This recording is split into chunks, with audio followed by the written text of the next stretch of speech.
program, and I've been so impressed today seeing the concerns that people have so that the meals are ethnically correct. Exactly. That people aren't put off by a meal that they're not familiar with. Exactly, because, you know, food, we all socialize around food, and if the food is not the type of food that people recognize and are culturally aware of, then we won't be able to get that nutrition in them, and then they won't be able to stay as well and in their homes as long as possible. Now, a lot of agencies that the Department of Aging partners with in these meals programs. I'm thinking of Salvation Army. They have a big facility down in South Central.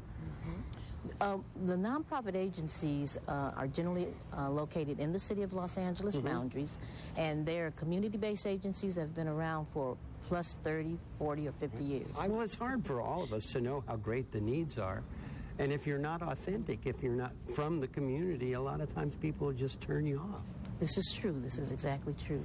So we've been able to maximize that community-based effort and provide meals, homebound and regular dining meals to seniors. Right. I know every time I've gone to the senior centers that we have, I think what's 16 or something like that, the meal time is the favorite time. That's when they congregate and get to visit and gossip, whatever they do. Exactly, and that's the intent of the program, that they can get socialization, meet their friends, and get a nutritious meal. Great. It's been great talking with you today. Thank you, Bertha. Now, let's go inside and meet some of the people who are enjoying these nutritious meals.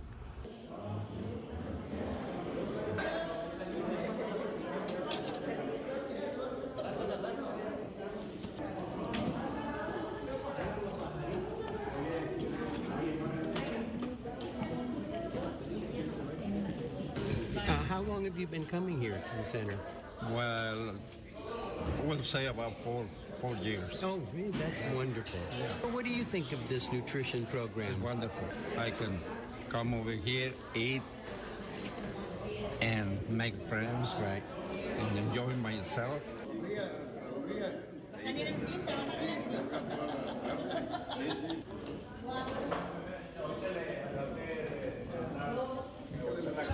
Do you tell me how taking part in the food program helps with your monthly budget? Does it save money? It does. Yes. But you also get a chance to sit down with friends. And make friends. Yes. Come and make friends and make new people. Yes. Yeah. Then that's very good.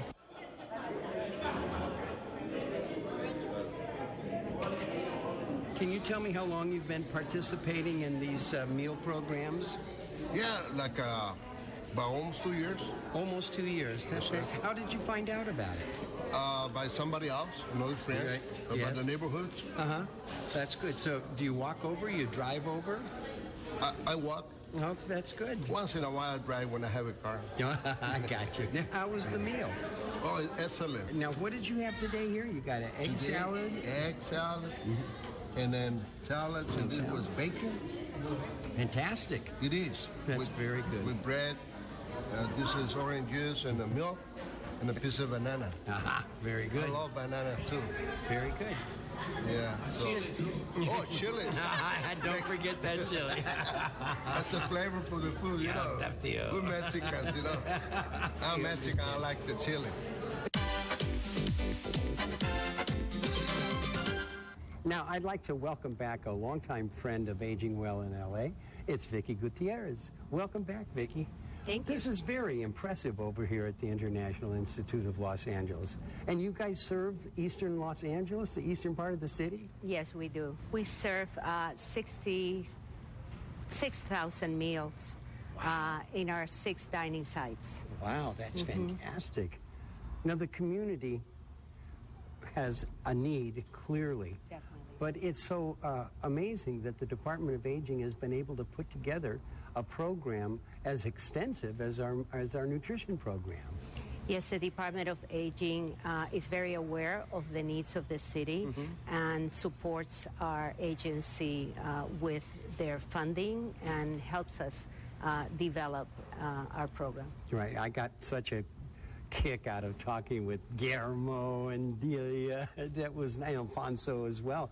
But it was a wonderful meal. I mean, there was bread and milk and juice and a salad. Everybody seemed quite happy with their meal. Right, and it's not only the meal, it's the group atmosphere and the friendship and the social environment that really helps the seniors. Well, now, in addition to the meals program, which of course we focused on today, there are a lot of other services right here in this facility. Yes, we're a multi-purpose center, and we not only provide the congregate meals, the dining rooms, we also provide the home-delivered meals.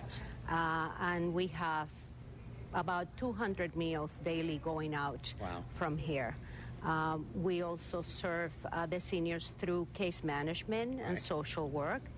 And we have a transportation program, door-to-door service for those seniors that cannot access public transportation. And that can be a big challenge when you have that doctor's appointment. Right, dialysis. I mean, it's very important. Well, it's very impressive. Vicki, thank you again for hosting us here today. Thank you, Paul. We appreciate it. Thank you. And it's been a pleasure here at the International Institute of Los Angeles. We've learned so much about our nutrition programs. Aging Well in LA is presented by the Los Angeles City Department of Aging, whose sole purpose is to provide community-based services to seniors and their family caregivers to maintain their loved ones' independence so they can age with dignity and respect.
The Los Angeles City Department of Aging was recently presented with 2 Innovation Awards and an Aging Achievement Award by the National Association of Area Agencies on Aging. These awards recognize the department's programs that showcase innovative and successful aging services. The programs honored are the Extra Gamers Wellness Club, a partnership with Microsoft Corporation that also garnered a top prize in innovation, and Project Care, a program matching city employees with seniors in need during the holiday season.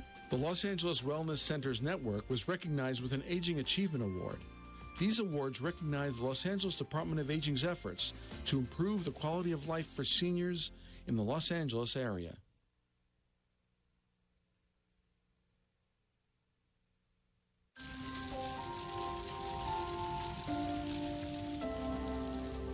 A single ember that escapes from a wildfire can travel more than a mile. You can't control where that ember will land, only what happens when it does. Get Fire Adapted now at fireadapted.org. Hi, I'm Christy Odom in Los Feliz. You're watching LA City View, Channel 35. Our city, our channel. Would you like a mustache with that? In LA this week, I'm Anna Marcos. A $50,000 reward has now been increased to $60,000 for information that helps police solve the murder of a man who was killed right here on the steps of this West LA apartment. That's coming up.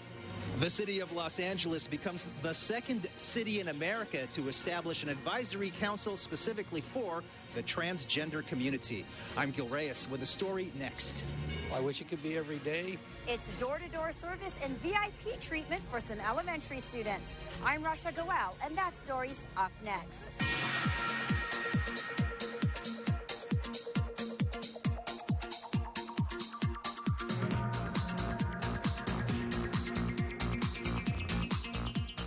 Hello and welcome to LA This Week. Thanks for joining us. I'm Yana Kay. Well, the Brussels terror attacks that left at least 30 people dead and more than 200 injured prompted swift response from LA city leaders condemning the bombings and reassuring Angelenos. We also are very focused on our neighborhood. Mayor Eric Garcetti gathered with LAPD Police Chief Charlie Beck and LAFD Chief Ralph Terrazas to say there are no credible terrorist threats against Los Angeles, but said police are making a show of force to send a message that the city is prepared to respond. Of course, make sure that we have a show of force in key infrastructure. We have many of our units that are out there, whether it be bomb technicians, whether it be our K-9 units, at the airport, to make sure that we have visibility and people know that this is a city that somebody should think twice before attacking. Garcetti and Chief Beck also added that the public plays an important role in keeping our city safe. They urged Angelenos to report any suspicious activity right away. And authorities are also asking for your help in a local murder investigation. 7 months after a West LA man was shot in cold blood outside his home, police have few clues to go on. City leaders are offering a $60,000 reward. Anna Marcos has more. 30-year-old James Jackson had just got home from work when he got a call on his cell. He came out on the stairwell to take the call. That's when his family and neighbors say he got shot. He was sitting just like this, and he had the phone in his hand like that. And the first shot shot the phone out of his hand. And the bullet went through his hand. We were in the bed, and we just heard gunshot, boom, boom, boom. My wife jumped up and said, "Oh, my baby." And I was like, "Why did you say that?" And we ran down, and it was him. Pow, pow, pow, pow, pow, like the war. And he ran, and he flung this door open, which is blood is still on that door. According to the neighbor Cerise, who saw it all, Quincy, her son's dog, got shot when he tried to go out and save James, but he is recovering. Jackson wasn't so lucky. He lay dying in the arms of Cerise, the neighbor he called Granny. His blood spatters are still evident on the walls. When the ambulance arrived 40 minutes later, he was too far gone to save. And I said, "You're not going to die." And the last time I said that, he said, "Yes, I am." Just like that, he said, "Yes, I am." And he was dying. But it was so long a span, he was just bleeding. So I think he just bled to death. Jackson died 7 months ago on August 26, 2015. Police, with few clues to go on, have now put out a $50,000 reward for information that helps solve the murder. And Councilmember Paul Koretz has added $10,000 to that reward. Sometimes it's just a relative who when the money gets to be enough, says, "Well, my nephew did this, but I'm going to collect the $60,000. Police also have a lead on the getaway car that night, a 2000 to 2005 white compact car. It's pretty distinct. It has a spoiler kit in the back that is probably raised about 2 feet high. It also has side markers on the side which aren't standard, which are custom lights. And it has it's a 2-door sunroof. Meanwhile, family and friends are grateful for the help, but they feel it's too little, too late. It's not clear whether this was a gang-involved shooting. He never was in a gang, He always was right here. He was always with family, If he was a gangbanger, he was a home gangbanger because he didn't have no guns, The family hopes someone turns in the killers to get justice for James, but some scars will take a lot longer than others to heal. I'm Anna Marcos for LA This Week. Again, that getaway car is a 2000 to 2005 white compact 2-door with a spoiler feature in the back and markings on the sides. Anyone with information can call Detective Fernando Rivas at 213-382-9470 or LAPD Crime Tips at 800-222-TIPS.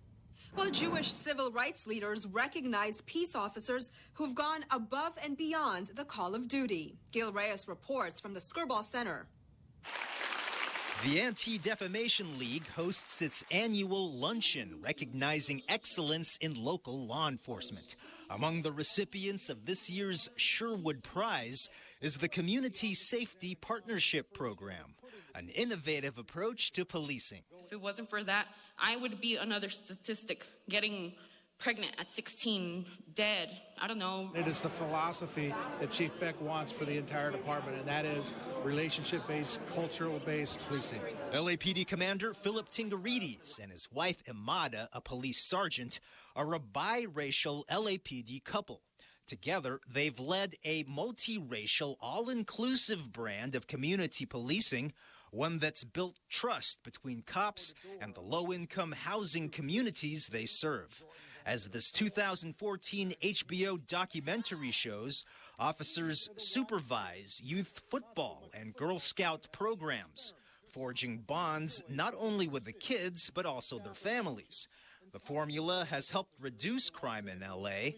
Sergeant Tingarides says the old way of policing, arresting your way out of the problem, wasn't working. When you can say, I'm sorry for your organization, and then the community accept that and forgive, you can then begin to move forward and make change, and we've done that in Watts. The way they took me under their wing was under genuine mentorship. They cared for me and they showed me love.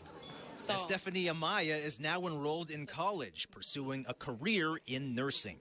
At the Anti-Defamation League ceremony, Gil Reyes for LA This Week. Other honorees included first responders and investigators in the San Bernardino terrorist attack. Well, a new program is helping Angelenos and LAPD officers learn some new lessons. Rasha Goel has more on how cops are hitting the streets to help local elementary students. It's door-to-door service for these young students at 93rd Street Elementary School. Thanks to a new program called Walk a Cop to School, students and parents have the opportunity to walk directly from their home to school with LAPD cops. Them having the trust of when we go to someone's house and take their kid to school and walk them to school, it's like something that they've never seen before, and they were very excited about that. I wish it could be every day. You know, the kids feel very, I'll say, safe and happy having the cops or the policemen walking them up to the school. For now, it's a one-day thing where several students are selected from the school to participate in this program. Working with partnership with the schools is very important. They identify the children who walk to school. They let us know who those kids are. We then reach out to the parents and make sure the parents are okay with us doing that. The program is twofold. It helps strengthen the relationship between the community and the LAPD, and it also helps educate and inform parents and children about traffic safety. Always look left and right, even though you can cross the street, but make sure that, because when people are turning, make sure that you look left and right. Is that something you knew already, or did you learn that today? Learned it today. What we've learned is when we walk the children to school, the most concerning or now enlightening piece of it to us is a lot of the parents weren't familiar with the traffic safety laws. For many of them, the program provides the comfort of feeling safe.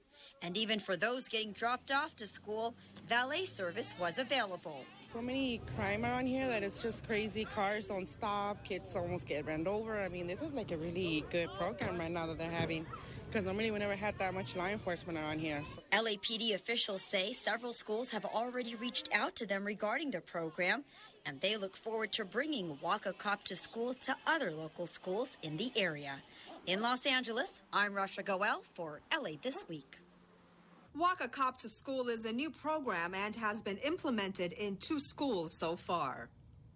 While a section of the LGBT community has been largely silent in city policy until now, Gil Reyes reports on a newly created advisory panel aimed at giving transgenders a bigger voice. For the trans chorus of Los Angeles, it's enough to get up and sing. LA's only all-transgender choir and others in this unique community are about to reach a high note in city government. And to hear our voices from the community and for the voices of the ones that are voiceless. The city of LA tries to even the playing field by creating a transgender advisory council, the biggest city in America to do this.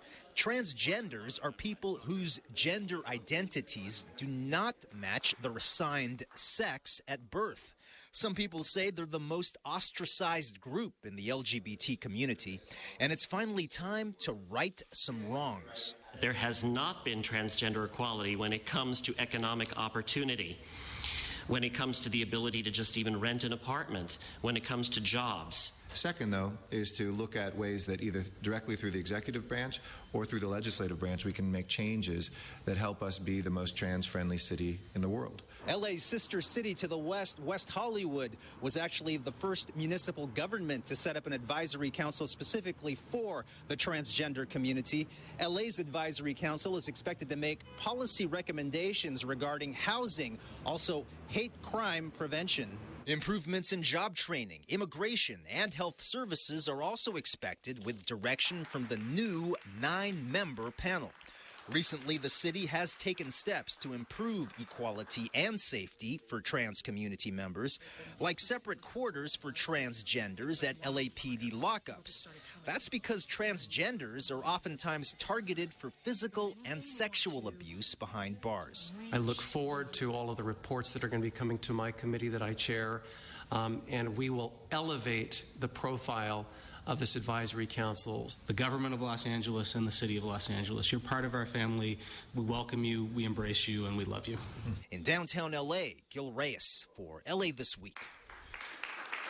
Mayor Garcetti says the trans community has been asking for such a council since he took office. Well, the Los Angeles Times organized a discussion with LA Mayor Garcetti about transportation projects down the line and how Metro plans to fund them.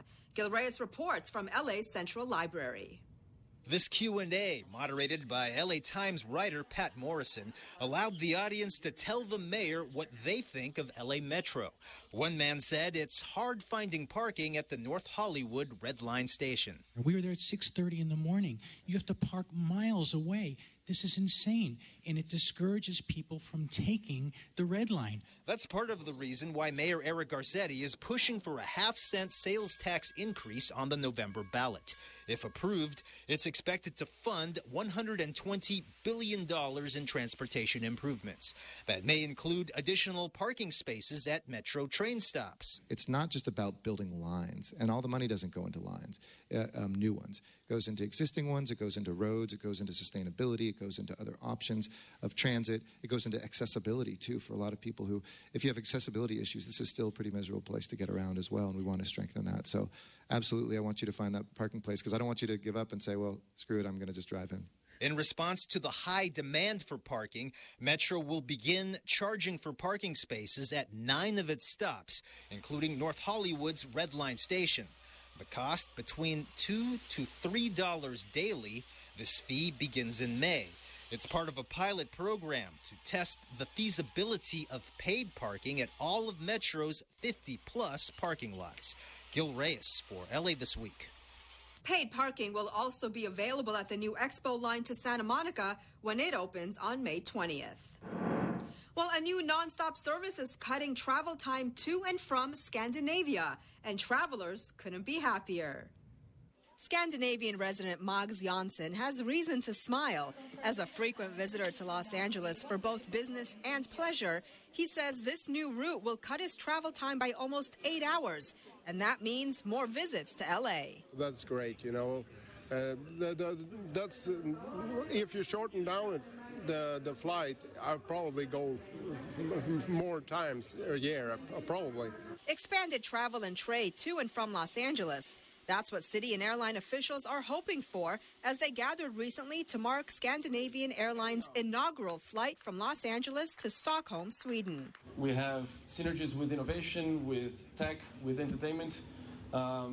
So tied to LA's diverse market and infrastructure, we're very confident that this is going to be a very successful destination for the Scandinavians. Officials say nearly 400,000 Americans of Swedish descent live in California, and business ties are thriving. Sweden is the 11th largest investor in the U.S., and here in California, Swedish companies have created 40,000 jobs. Today's ribbon-cutting event and the inauguration of the SAS Los Angeles Stockholm flight showcase that these strong ties are there and there to stay. SAS Airlines operated a direct route to Copenhagen more than 2 decades ago, providing the only direct link between Europe and California at that time. The service was grounded in 1994, but now a new era has taken flight, and officials hope it will open a new window into everything Scandinavian countries have to offer. We are indeed known for our nature, our culture, I think also for innovation, and most recently it's also been highly ranked by many magazines as a very nice place to live and actually be. So I hope that all of you will enjoy it once you get a chance. But in the meantime, it's the Scandinavian travelers who are benefiting the most, as they can now connect directly through LA. It's perfect. Much shorter flight. We are so happy. An energetic thumbs up for not only travelers, but the crew as well. The total flight time from LA to Stockholm is around 11 hours. While one engineer boldly goes where few women have gone before, a career in space exploration. As Gil Reyes reports, she and LA's First Lady are encouraging other females to do the same. Okay, let's see how we do. The demonstration rover passes the durability test with ease, rolling through an uneven surface without toppling over. But the journey wasn't as smooth for Jet Propulsion Laboratory flight engineer Mallory Lefland. She remembers her teenage years. But at the time, I was really confused about what I wanted to do. All I knew was that I really liked math and science.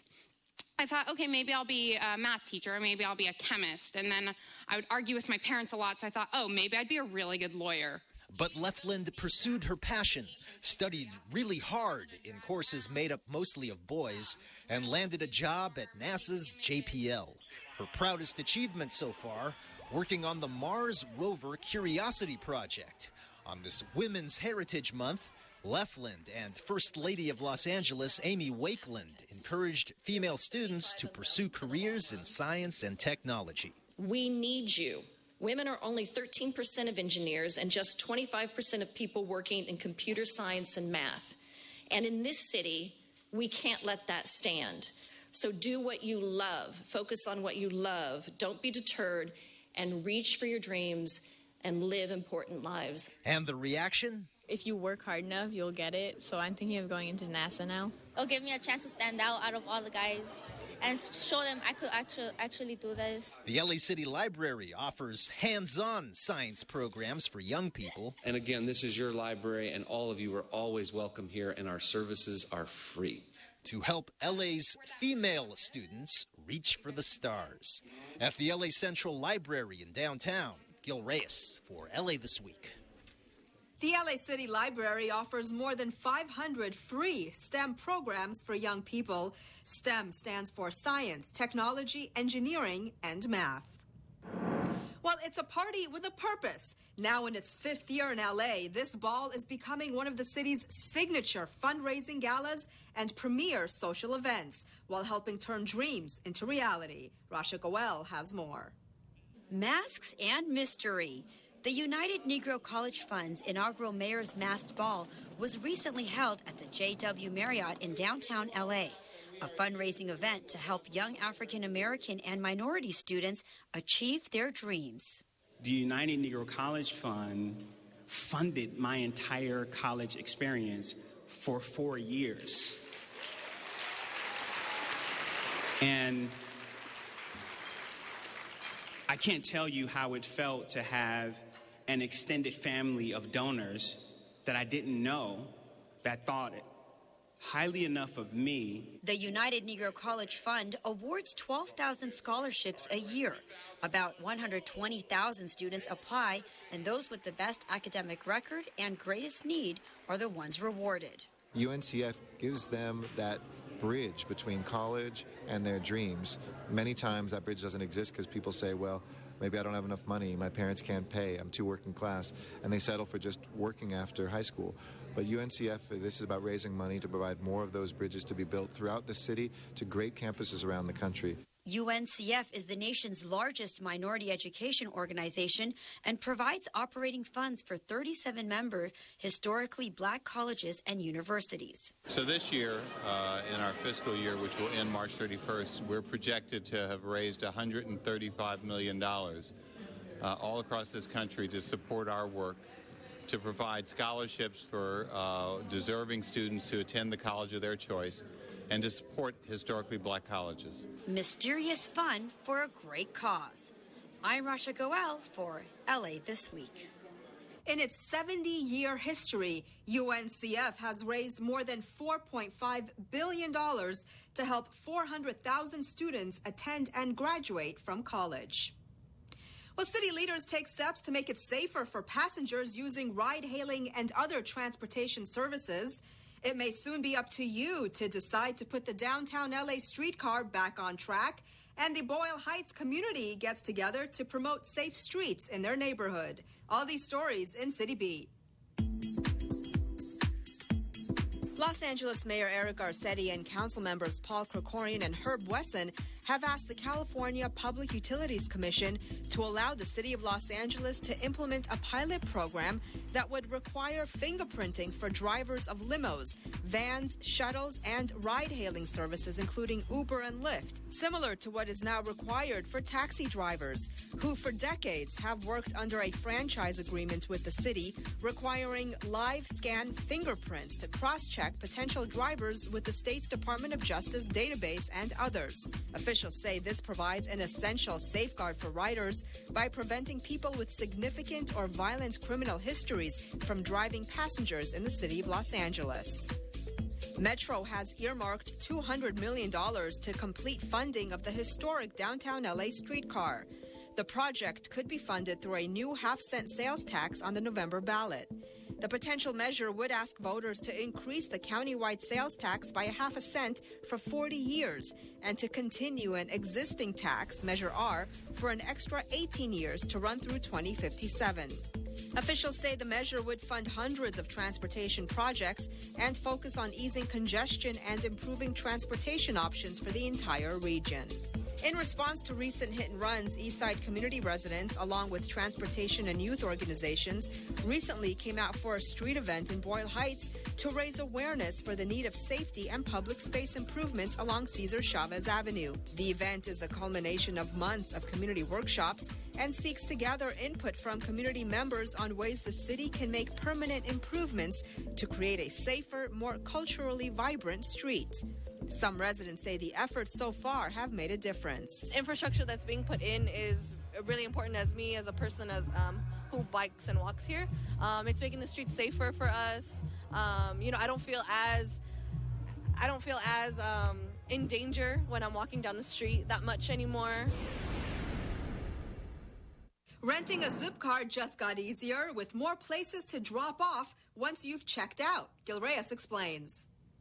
Yes, Yana, those innovations you mentioned are exclusive to Los Angeles, by the way, and come as Zipcar. The ride-sharing service has cars available at 10 Metro stops to hopefully strike a balance between driving and public transportation.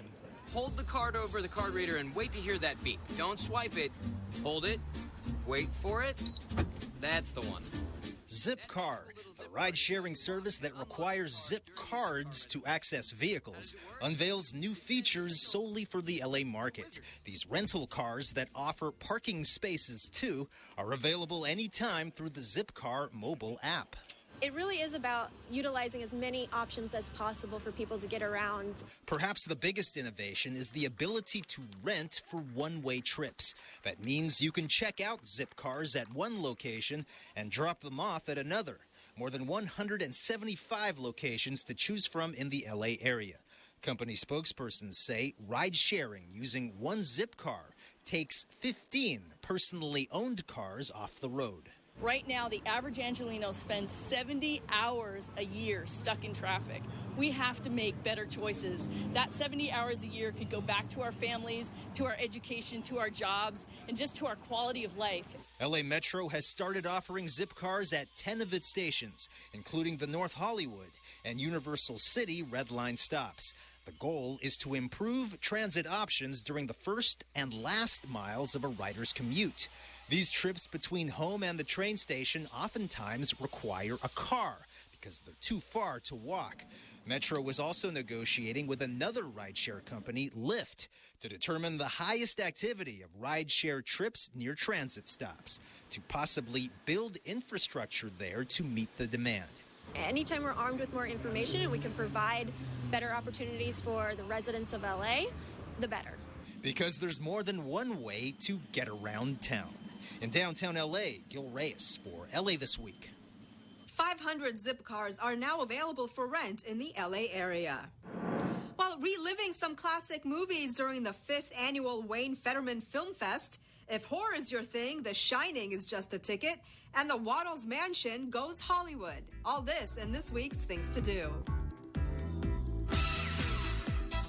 Take lunch at a charming pub. We want the finest wines available to humanity. We want them here, and we want them now. Wayne Federman, the actor and writer known for bit parts in movies from Legally Blonde to 40-Year-Old Virgin and a recurring role on Curb Your Enthusiasm, presents his 5th annual International Wayne Federman Film Fest, which brings big names in stand-up to Cinefamily to pick and introduce movies that have personally influenced them. This year's presenters include Keegan-Michael Key presenting With Nail and I, The Burbs, hosted by John Mulaney, Arthur, presented by Rob Corddry, and many more. Don't threaten me with a dead fish. The fest begins March 31st and runs through April 3rd. The Cinefamily Theater is located at 611 North Fairfax Avenue. For more, visit cinefamily.org. Here's Johnny. The Great Movie Horror Night series is in full swing at the old abandoned zoo at Griffith Park. If scary movies are your thing, check out The Shining Under the Stars on April 1st. Gates open at 6 and the movie begins at 7:15. The Griffith Park Old Zoo is located at 4730 Crystal Springs Drive. For details, visit greathorrorcampout.com. For the first time, the City of Los Angeles will allow a designer showcase to be presented in one of the historic homes owned by the city, the Waddles Mansion, a 1908 Mission revival. This historic estate, which includes 47 acres of prime property in the heart of Hollywood, will be brought back to life as top local Los Angeles-based designers create 18 memorable rooms inspired by Hollywood icons of the past 100 years. Until April 17th, the City of Los Angeles has opened the doors of this historic home to the public for a first-of-its-kind event in which acclaimed interior designers will use past movies or Hollywood stars, including Midnight in Paris, The Artist, Audrey Hepburn, and Clark Gable as inspiration for the rooms they will design. Visit waddleshowcase.com. And that's a look at some things to do. Well, that's going to do it for this edition. I'm Yana Kane. From all of us here at LA This Week, thanks for joining us. A reminder that you can catch us online at lacityview.org. You can also follow and like us on Facebook. We'll see you back here next week for more of LA This Week.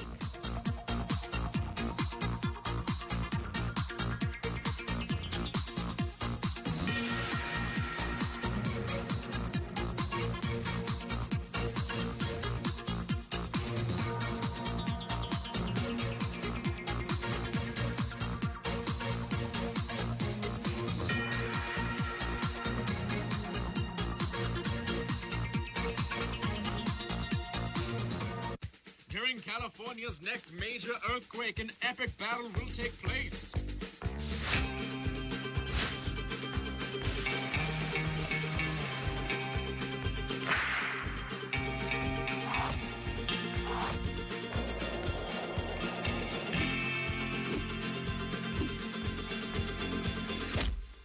Don't fight a brick. The brick will win. DareToPrepare.org.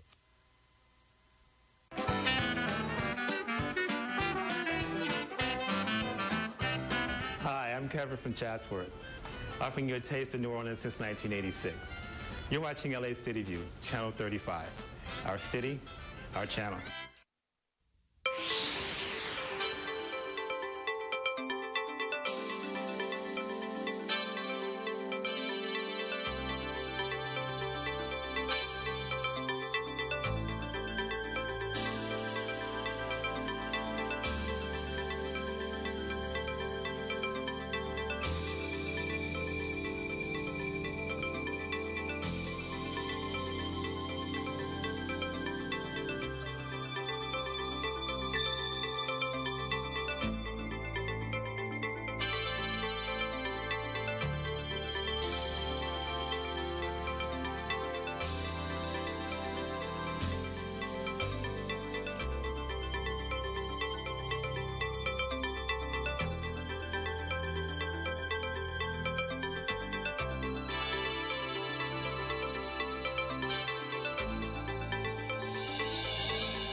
Okay, good morning. Today's Friday, April 1st. I want to welcome everybody to your city council meeting. Today we are in the lovely Valley. This council meets every Tuesday, Wednesday, and Friday, 10 a.m. The public is welcome. Madam Clerk, we have a quorum. Would you please call the roll? Blumenfeld, Bonin, Buscaino, Cedillo, Englander, Fuentes, Harris Dawson, Weezar, Koretz, Krikorian, Martinez, O'Farrell, Price, Rue, Wesson, 11 members present and a quorum, Mr. President. Thank you very much. First order of business. Approval of the minutes. Mr. Englander moves. Mr. Harris Dawson seconds. Next. Commendatory resolutions for approval. Ms. Martinez moves. Mr. Krikorian seconds. That brings us where? Mr. President, there are requests to continue item 1G for 2 weeks to April 15th, items 1B, F, and D for 30 days to May 3rd. In addition, the Department of Building and Safety recommends that A, E, and K be received and filed in as much as the properties were determined to be owner-occupied single-family dwellings and are exempt from lien processing procedures, and that number 1I be received and filed in as much as the lien was paid in full. Okay, then without objection, that'll be the order. Let's proceed through the agenda. Item 1 is an item notice for public hearing. Do we have cards? Yes, Mr. President. There is a card on 1K.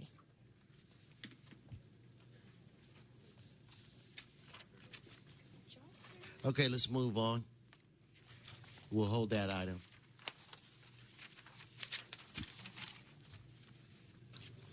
Item number 2 is an item for which public hearing has not been held. 10 votes are required for consideration. Okay, so without objection, that item is now before this body. And I'm assuming we have cards on that one as well? Yes, Mr. President, there is a card. Okay, we'll hold that. Let's continue.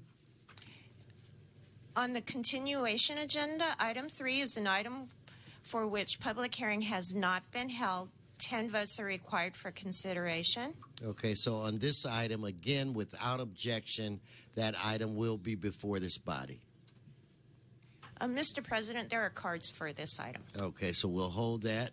So that brings us to presentations. Yes, Mr. President. Okay, if I could request that Mr. Englander take the chair.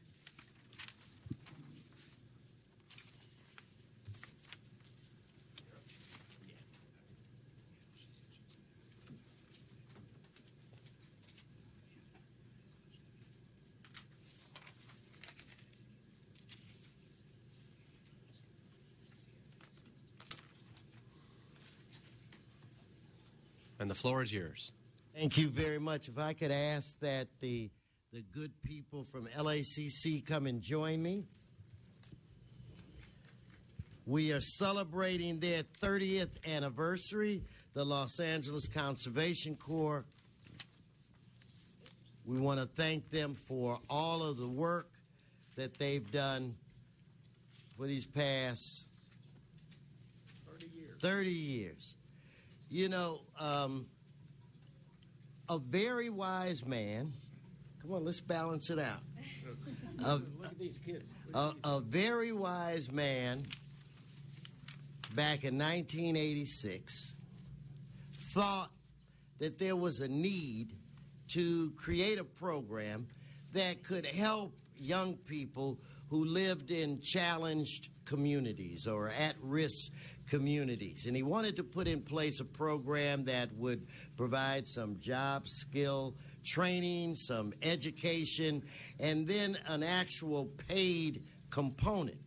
And he felt that on top of that, if we could help instill in these young people a sense of community, that it was important to have pride in where you live, and that you wanted to protect and to conserve things. So 30 years ago, this phenomenal organization was born.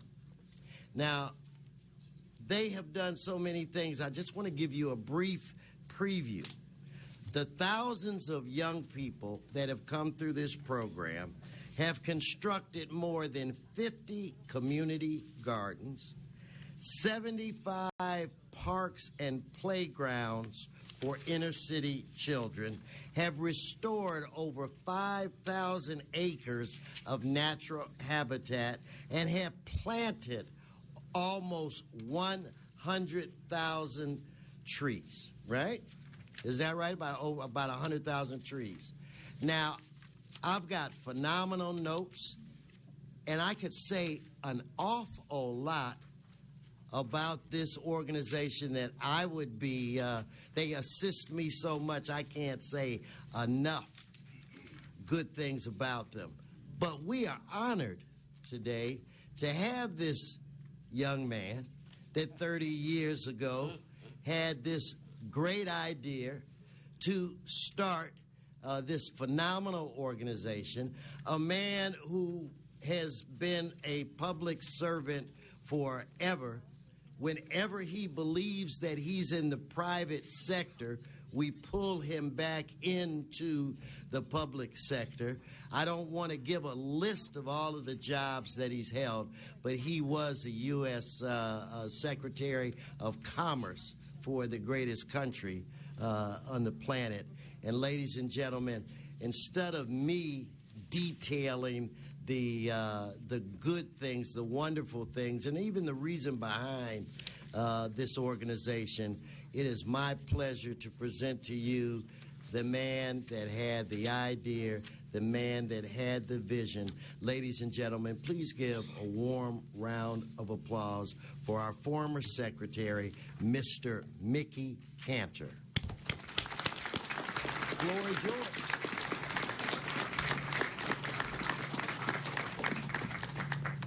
Someone smarter than me after that would shut up and sit down. But I'm not that smart. Let me introduce the chair of our board, Mercedes Morton, and our executive director, Wendy Butts. But more important, the real heroes here, the core members who are here with us today. 20,000, over 20,000 young people have gone through this program over our 30 years. And it keeps getting bigger, not because of me. I wish I could take the credit. I'm not going to. It's not because of me. Because of all these folks, and especially Mercedes and Wendy, who are doing a fabulous job. This is all about the environment, conservation, responsibility, education, jobs. It's all the things everyone around this horseshoe wants to do, and all of you have done so well. And let me say something to you. These young folks are the heroes, but all of you and your predecessors over the years, starting with Tom Bradley and John Ferraro, have supported this program day after day after day. And so you can take some pride in that, too. With these 20,000 young folks have gone through it. They've improved their lives. They've gone on to greater things. They're enhancing our community. They make us all stronger. So thank you for having us. Thank you for this commendation. We look forward to the next 30 years. Hopefully, I'm not sure I'll be around for that, but but we'll be working with you, and we appreciate all your support. We have a couple members on the queue. Councilmember Fuentes. Thank you, Mr. President. Colleagues, I've got a request of you all in a second, but first let me thank Council President Wesson for bringing in the Los Angeles Conservation Corps. They are a tremendous organization, and we are so proud of what they've been able to accomplish. The factory that they have is working with at-risk young adults and school-age children to make sure that they're not just getting job training, but they're pursuing their education, and they're doing it by conserving the natural beauty and resources of the city of Los Angeles. So it is a tremendous organization, so much so that they've expanded their operation to the San Fernando Valley. They've always been present in the San Fernando Valley, but now we have a base from which to work with, and thank you, Mr. Blumenfield, because it was his partnership, creativity, and connections that helped us locate a facility for them in Sunland, Tujunga. So we are co-located in our district office. And so, Wendy, thank you so much, and your board of directors, and obviously, Mr. Secretary, for your vision to make sure that this organization continues to grow.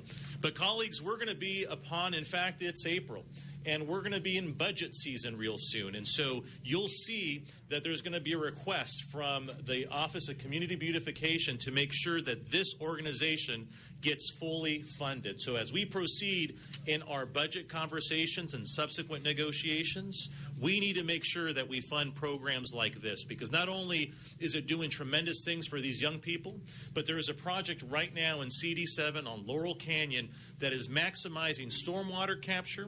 We're using young people and infrastructure and innovation to make Los Angeles more resilient and to solve some of our watershed contamination issues, which is really expensive. So let's fund them this budget season. Thank you very much. Councilmember Room. Thank you, Mr. President, for bringing this forward to our attention.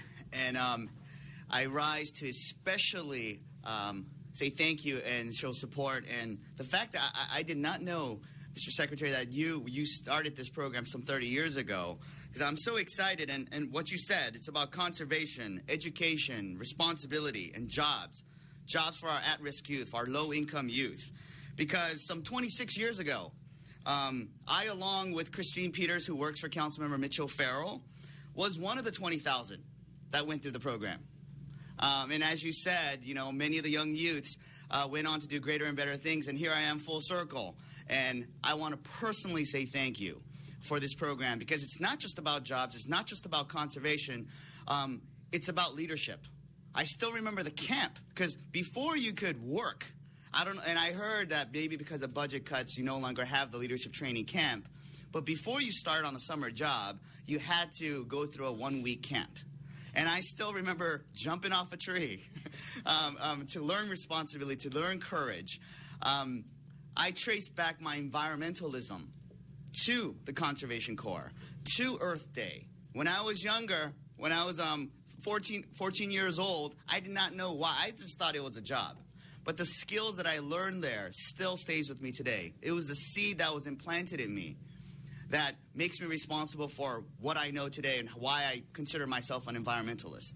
So thank you so much. And to the young Conservation Corps members, you don't know what you might not understand what you're doing right now, but 10, 20, 30 years later, you are going to be so thankful for this opportunity, like I am. So thank you so much, Vicki Cantor. Thank you so much, the LA Conservation Corps. I am a proud alumnus, and I fully support this program, and I fully support what Councilmember Fuentes is saying. Thank you. Thank you, Mr. President. Councilmember Blumenfield. Thank you. Thank you, Mr. President, for bringing them forward. Mr. Secretary, I'm a big fan of the Conservation Corps, and I get to see the fruits of your labor every time I go to my district office, because as you all know, you guys just completed an amazing job of making the West Valley Municipal Building drought tolerant, and I encourage everyone to go there if you want to see a great example of drought tolerant landscape and the example of what this group can do. I'm such a fan of the Corps. I tried when I was in Sacramento, not successfully, but I tried to create a second San Fernando Valley Corps to go along with the LA Corps, and was working with you all on that. Didn't happen, but since then we've been working together to do more and more in the Valley, and what Mr. Fuentes was talking about was part of the outgrowth of that, and I encourage and I'm looking forward to more and more of that, because as everyone said, it's an organization that's not just about the environment. It's not just about it. It's about youth empowerment. It's about our future. And I get that, and I see that. I've seen the work firsthand from all of you, and I'm proud that we have an LACC here, and that you've been around for 30 years is really an incredible testament to the mission. So thank you, and congratulations.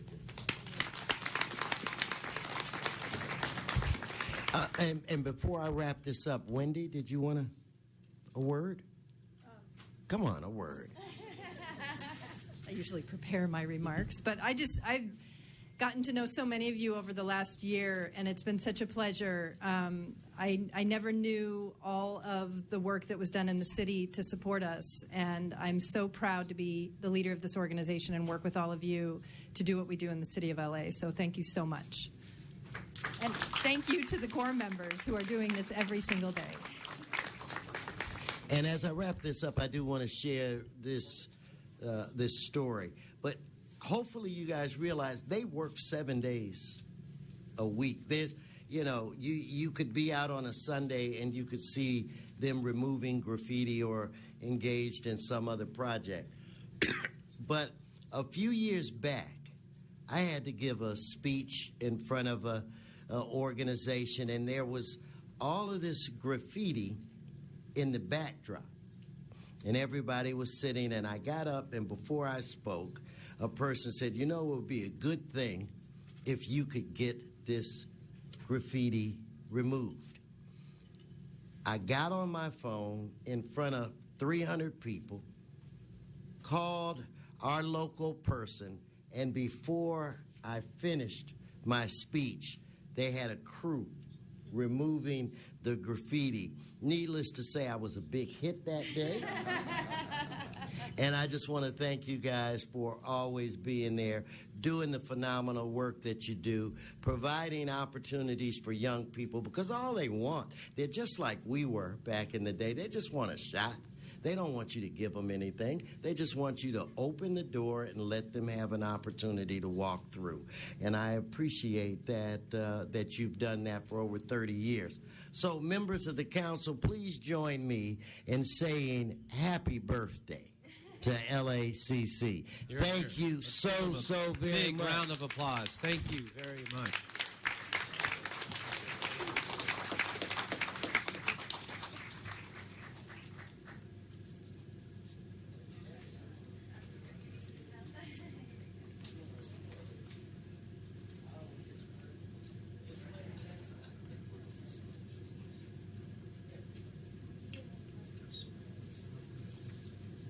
Squeeze in for the Instagram photo.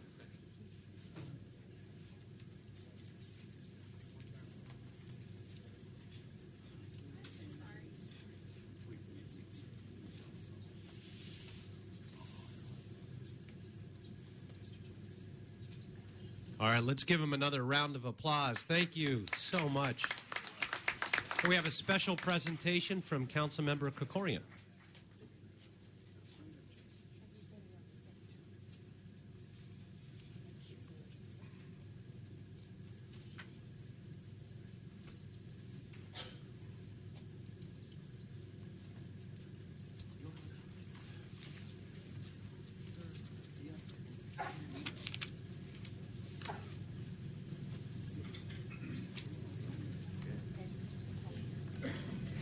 Thank you very much, Mr. President. Members, as we all know, one of the great challenges that the United States faces in the 21st century is ensuring that we can compete with the rest of the world when it comes to STEM education.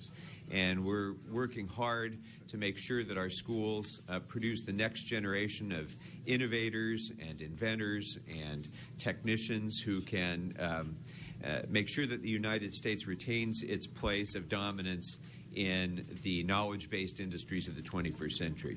And our own Department of Water and Power is playing a very important role in doing that because each and every year the DWP sponsors the Science Bowl, which I'm sure many of you have had an opportunity to see. Actually, Mr. Fuentes, would you be kind enough to join me for this?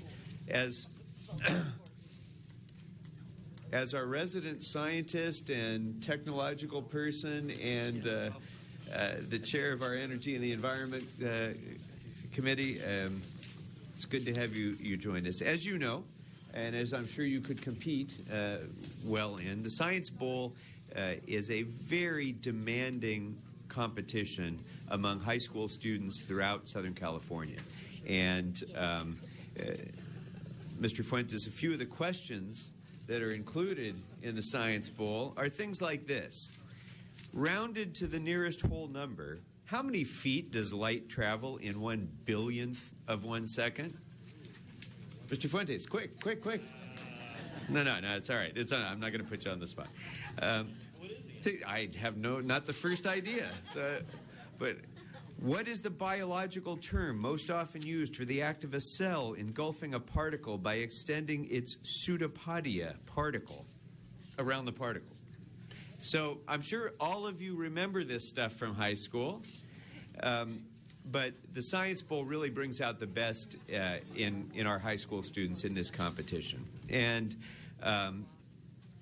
the winners of the Science Bowl go on often to the national competition as well.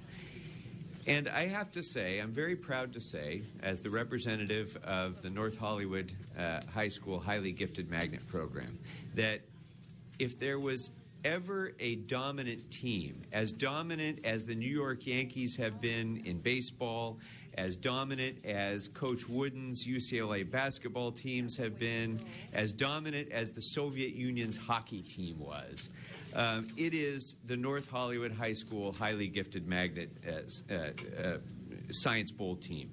Because in the last 19 years, they have won this competition 17 out of the 19 years, beating the finest schools in Southern California, some of the most expensive private schools and parochial schools, all of the public schools. North Hollywood High School, again and again, year in and year out, is the dominant team in this competition.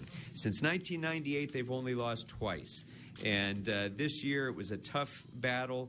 Two of the teams from North Hollywood placed first and fourth in the competition, and really demonstrated superb preparation, knowledge, and expertise in this area. Team A, the team that won, is now headed to Washington, D.C. on April 28th to compete against 70 regional high school champions from 40 states, the District of Columbia, and the U.S. Virgin Islands, and the Department of Energy's National Science Bowl. And we couldn't be prouder of their achievements. So before I bring up our coaches, I do want to take a moment to recognize Walter Zeisel, who has, throughout these many years, been DWP's point person in the Science Bowl, been really the face of it, who's helped so many high school students throughout Los Angeles. Walter, can you say a few words, please?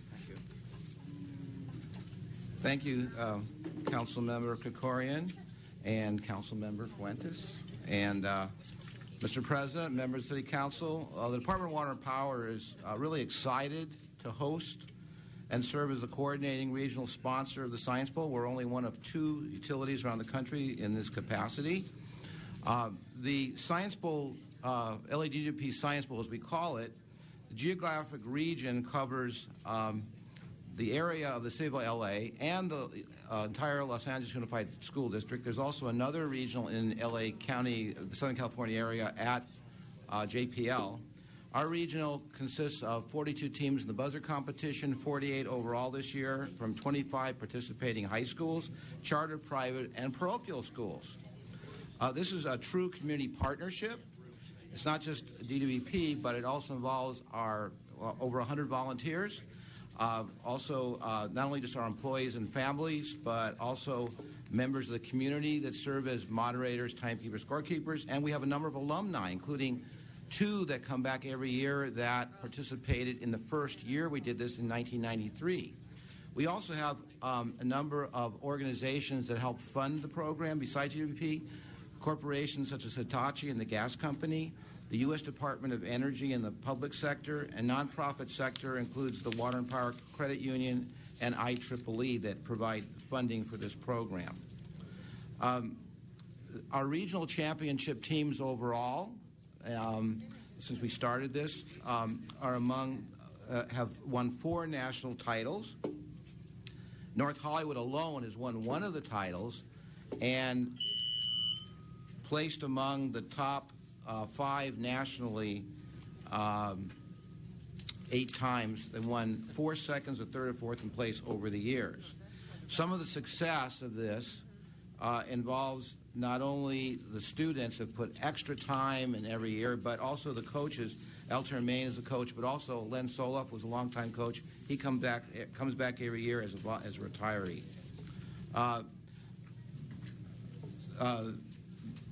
Also, I might want to mention that 2017, next year, will mark the 25th Science Bowl. It's a silver anniversary. We hope some of you might be interested in participating. I'd like to also mention that the program, we have an hour-long program which combines the final 2 rounds in the competition that is airing on LA City View Channel 35, KLCS next week, and on our YouTube channel. So anyway, we thank the council for your support, for Councilmember Krikorian, Fuentes for your support, we have other education programs as some of the council members like Blumenfeld are aware of. We got programs going in some of the other schools. We have other programs like safety programs in the schools, and we have a Teacher Institute on Environment and Times program we have going. So we have a lot of different programs in education. This is the one that's most known. We appreciate the council's support, and we're really proud of North Hollywood and your continued accomplishment. Thank you. Thank you, Walter. Thank you, Walter, and thank you to the DWP for continuing to support this very important program. And now, members, it's a great pleasure for me to introduce the coach of the Science Bowl champion North Hollywood High School Highly Gifted Magnet team, Coach Al Termaine. Once again, it's a pleasure to bring you up. I'll keep it brief. Thanks for taking the time to recognize us, and really the students. I don't do much. I watch. I put in a lot of hours with them, but they're due the credit. They've got a sort of an amazing tradition of preparing for this thing, and they learn a lot, and they get a lot out of it. I think it's the highlight of high school for a lot of our students. And they go on and do awesome things. So thanks to the city for supporting, well, the DWP and thus indirectly the Science Bowl, I guess. And thanks for the moment of recognition here. We appreciate it. All right, and I can introduce the team from, I don't know, one side or the other. We've got Paul Jew and Victor Chin and Alex Key and Dominic Jew and Doyun Qian and Justin Lee and Richard Shuai, and our team captain in the back corner is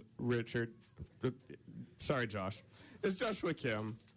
And we've got Rachel Way, and we've got Jeffrey Lung over in the corner. And they're all amazing, and a bunch of them are going to college next year, and I'm going to miss them. How many of you are seniors? ¿Cuántos de ustedes son? And where are the seniors going to college next year? I'm attending MIT. MIT? Still deciding among the many excellent choices. Okay. Well, congratulations to all of you. All right. Shall we go over?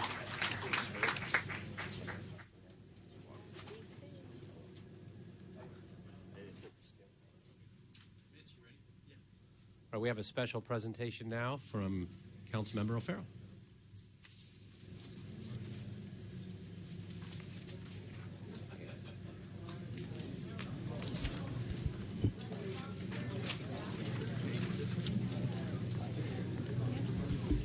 Good morning, colleagues. I am pleased to stand here today with our city librarian, John Szabo, and a few of the many Angelenos who volunteer their time very generously day in and day out to assist in all of our public libraries, and they deserve a huge round of applause.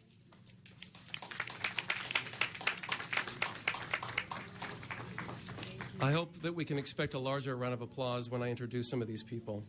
Los Angeles is fortunate to have one of the nation's great library systems with our iconic Central Library and 72 branches across the city. Our public library system is great for many reasons. Its innovative programs and services, the great leadership of our library commissioners and our city librarian, John Szabo, the staff of professional librarians, and the passionate support of Angelenos, especially those who dedicate their time and energy as volunteers at our libraries. In fact, there are more than 7,100 people who volunteer at our libraries. We have three of my constituents with me today. We have Susan Lipman of the Friends of Silver Lake Library, who is a mentor to Teen Council volunteers. We also have Therese Dietland, who has been a dedicated volunteer at Outwater Village Branch since 2010. And we have Jorgen Olson adult literacy volunteer at the Cahuenga Library Literary Center since 2014. So the three of my constituents join many, many others across the city for this great mission. The 7,100 people who volunteer at our libraries in 2015 alone generously provided more than 171,000 hours of service, which is valued at more than $4,500,000. That's free volunteerism that saved that amount of money across our city. Volunteers provide assistance to many library programs and serve in a variety of roles, including the Adult Literacy Program, Friends of the Library, Central Library Docents, Homework Assistants, the STAR Program, which is a storytelling and reading program, Adult Book Discussion Leaders, Path to Citizenship programs, Money and Health Matters, Financial Literacy, Children and Teen Summer Reading Clubs, Library Program Aides, Collection Inventory Aides, Media Technicians, Special Project Aides, and Teen Volunteers. Volunteers greatly enhance the programs and services offered by the library and enrich the lives of people throughout the city. And I have a feeling that every one of you, my colleagues, spent a lot of time in libraries growing up just like I did. I would now like to bring our city librarian, John Szabo, to say a few words. John.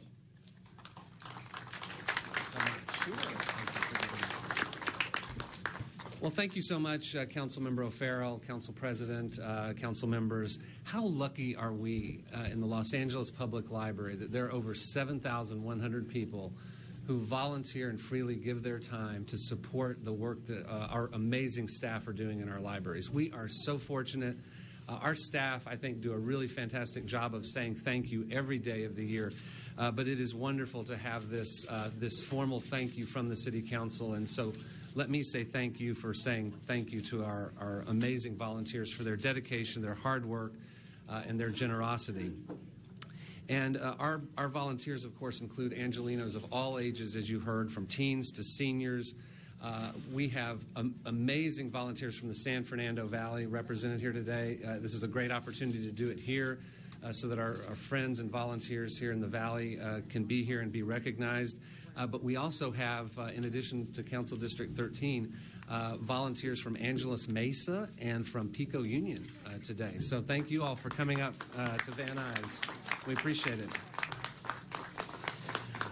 It is National Volunteer Month, so we are having several events throughout our libraries recognizing volunteers. And of course, the contribution that our volunteers make to our libraries is priceless, and you can't put a dollar amount on it, but we love to do that anyway. And so you heard the $4.5 million figure.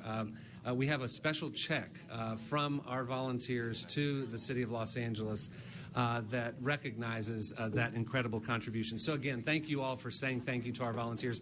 And most importantly, thank you to these wonderful volunteers behind me, the wonderful library staff behind me, and all of the volunteers who aren't here today who work so hard and are committed to public library service in the City of Los Angeles. Thank you. Let's give them another round of applause. Our librarian volunteers making our library special. Thank you so much. And Councilmember O'Farrell, thank you for bringing them in for this special presentation. I think it's the first time that I've been here where I've seen so many volunteers of the library actually come here before us. What you do and dedicate your time and resources, your talents and treasures to help our communities and the libraries, the backbone of our local communities, is so important, and we're all very, very grateful. Let's just give them another big round of applause. Thank you.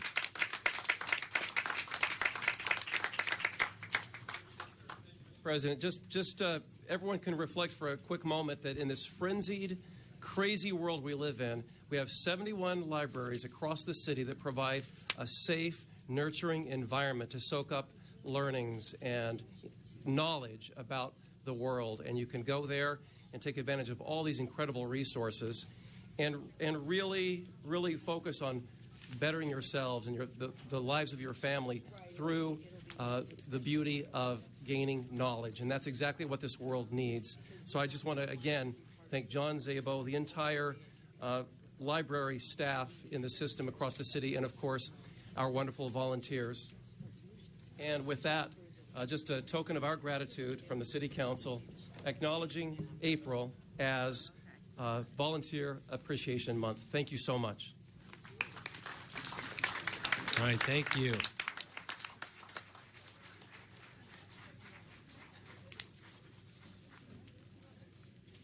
So you let your wife escape? Yeah. I was stuck out to take a drag. I saw her.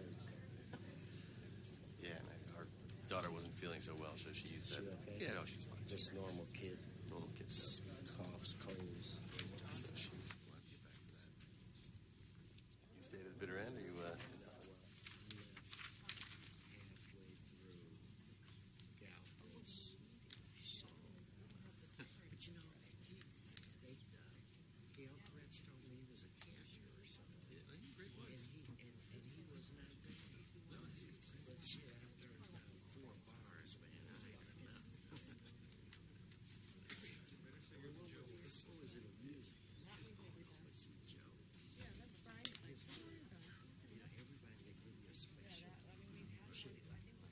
All right, that concludes the presentations. We're going to go ahead and go into the first items on the agenda. Madam Clerk, and if we can go to 1 minute on the clock for those items. We've got a number of speaker cards, so make sure we get through those as well. And so with that, item 1, please. Item 1 has cards and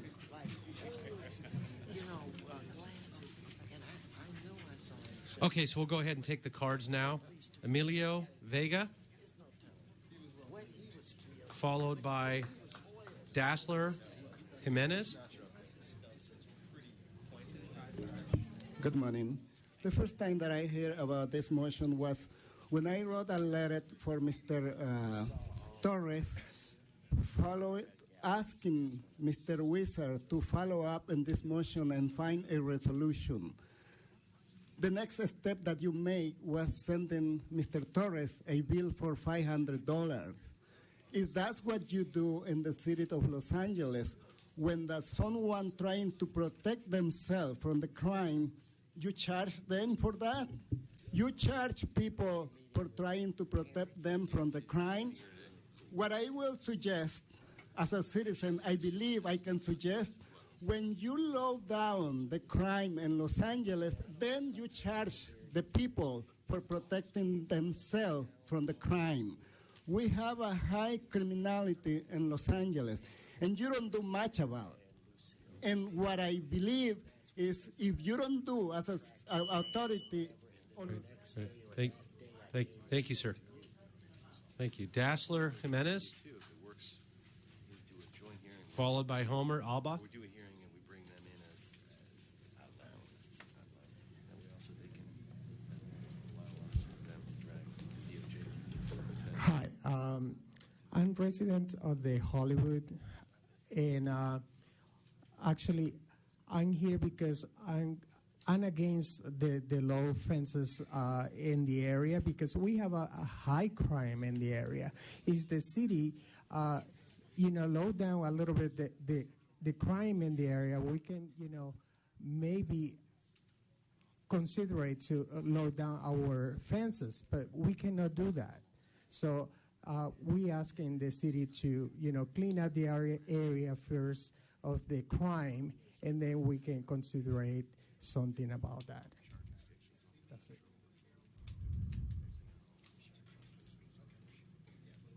Okay, thank you very much. Christina Beck? Or, I'm sorry. They're applying to the feds. Right. Yes. So it's kind of a no-brainer. To the state. Karstan? Good morning, ladies and gentlemen. My name is Homer Alba, and I'm a member of the Studio District Council, but I'm here representing actually Hollywood Cemetery as the Senior Vice President. Our district council person is Mitch O'Farrell. We're very honored to have him in that capacity. I'm here only to reiterate what somebody said earlier, and the fact that these people have a high fence is mainly for security reasons. I would like to ask you guys to give them a break on the lien and make sure that they are concerned about their families and the environment, just like we are. If you're willing to give a pass to corporations and construction people with big projects, I think the little guys deserve a break too. Thank you very much. Great, thank you very much.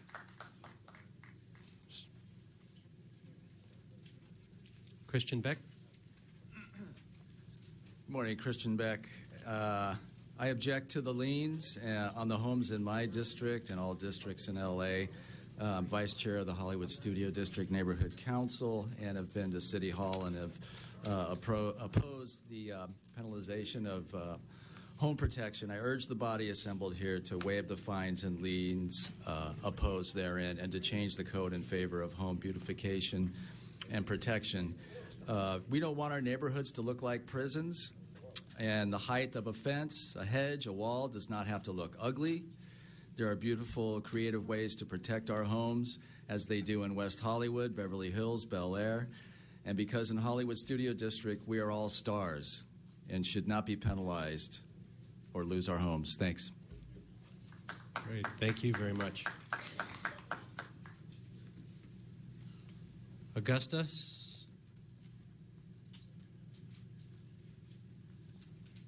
Hello, good morning, members of the City Council. I've been a victim of burglary 5 times, and because one side is a higher fence, the other side is a lower fence. The 3-foot fence, that's where people come in and grab all my personal stuff. I lost all my legal documents, monies, everything like that. So I believe that the city should take care of the population rather than take care of the criminals. Thank you. Thank you very much. Lisa Gonzalez.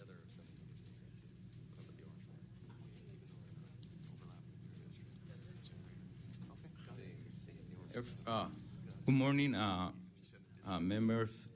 members of this board. I've been living in... What was your name? I'm sorry. Efrain Gonzalez. Oh, I'm sorry. This says Lisa Gonzalez. Oh. Is there a Lisa Gonzalez?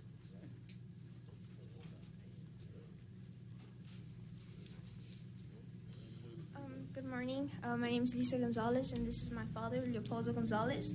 We've been living in the Hollywood district for 10 years now, and we've had many cases where people have been able to jump over our fence, and our fence is, according to you guys, over the height limit, and we don't feel safe, and I don't think it's fair for us to decide whether the fences, if there should be a limit to any fences, because it's our own security, and even though supposedly our district or the area where we live is supposed to be safe, we're still having a crime rate, and we're still having people jump over fences, and it's even worse on other properties where there is no fence. There's a property near us that I think 4 times already someone has entered their house unwilling. So I think as a community we should be able to have the ability of deciding whether we want high fences or not. Thank you. Okay, thank you very much. Maria Torres, followed by Patricia Morfin. I'm sorry, followed by William Torres. My name is Maria Torres, and I live at 5444 Monroe Street. And I live for 26 years, and since 2010, we didn't resolve these problems with the high fences, and we need the high fences because more than ever is a lot of crime, breaking cars, slashing tires, breaking in the house. And for our families, we need to be safe, and we really need the high fences because the people who doesn't have the high fences are having so much problem. And if you guys was in the same problem, you should do the same thing what we're doing. And we have to resolve this problem. It's been 6 years already, and we need your help. Okay, thank you very much. Great, thank you very much. William Torres?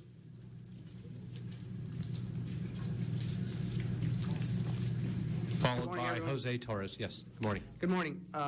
My name is Willem Torres. I've been living at my residence for 26 years now. I have a son. I have actually personally witnessed some crime, actually participating, drug affiliation. My son, he's actually here with me. And you don't know the demeanor of, or the actual witnessing these things and actually not able to do anything. There is law enforcement, but how long does it take law enforcement to get to these petty crimes or whatever it might not be? Things escalate, and this is where we're actually looking out for our safety. And if you guys could relate, these things happen everywhere, and it's out our doorsteps. That's why we're coming here, concerned citizens asking for your help, an acknowledgement for us. So if you could help us out, it'd actually be a great thing here. Thank you.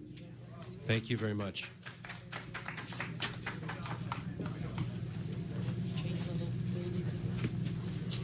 Good morning, gentlemen. My name is Jose Torres. My wife and my son, my grandson, we are here. We have a motion in place and a moratorium.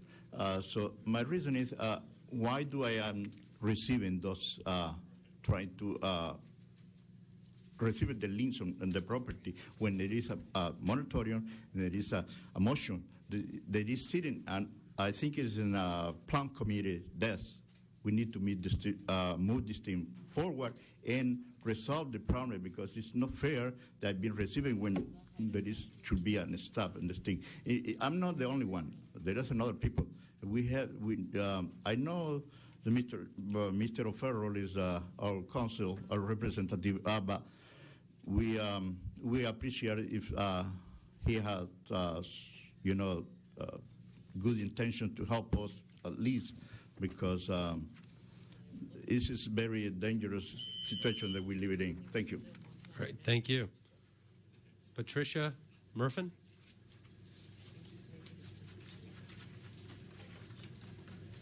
Followed by Efren Gonzalez.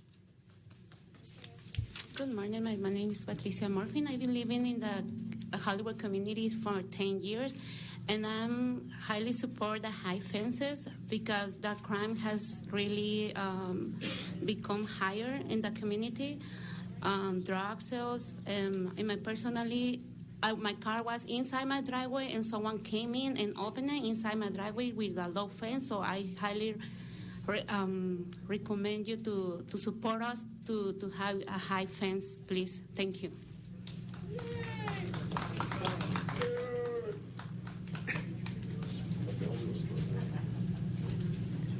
Good morning, board members of this board. My name is Efren Gonzalez. I've been living on 5718 Virginia Avenue for a long time, and I intended to do, but about a year ago, gunmen ran into my house. LAPD was chasing the gunman, and they arrest him, but the next day they come out and they ask me if I found another gun that the gunman has. I say no. 3 months ago, same thing.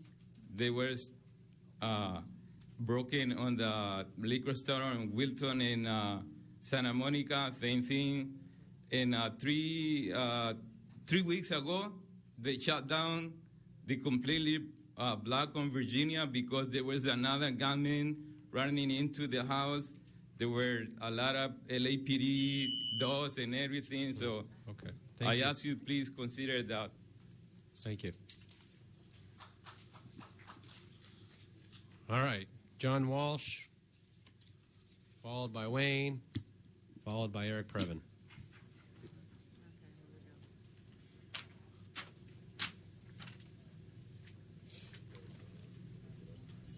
John Walsh, blogging at HollywoodHighlands.org or J. Walsh Confidential, tweeting at Hollywood Dems. I want to apologize to those people who got fines because their fence was 5 or 6 inches taller than it was supposed to be. The city is out there with tape measures. Now, and notice you only go after, you don't go into Jewish neighborhoods, you go into minority neighborhoods. And let me tell you right now that as far as we are concerned, these fines should be forgiven. You can break into their house, jump over the fence, rob their TV, and you know what? You will get a lower fine than the person who put up the fence. You vicious, vile. And Mr. Rue is laughing, you fucking scumbag. All right, thank you, Mr. Walsh. You're done. Thank you. Oh, excuse me. You're done. Excuse me. No, you're not. You're done. Thank you. You're not going to address the council members directly. You'll stay on the item.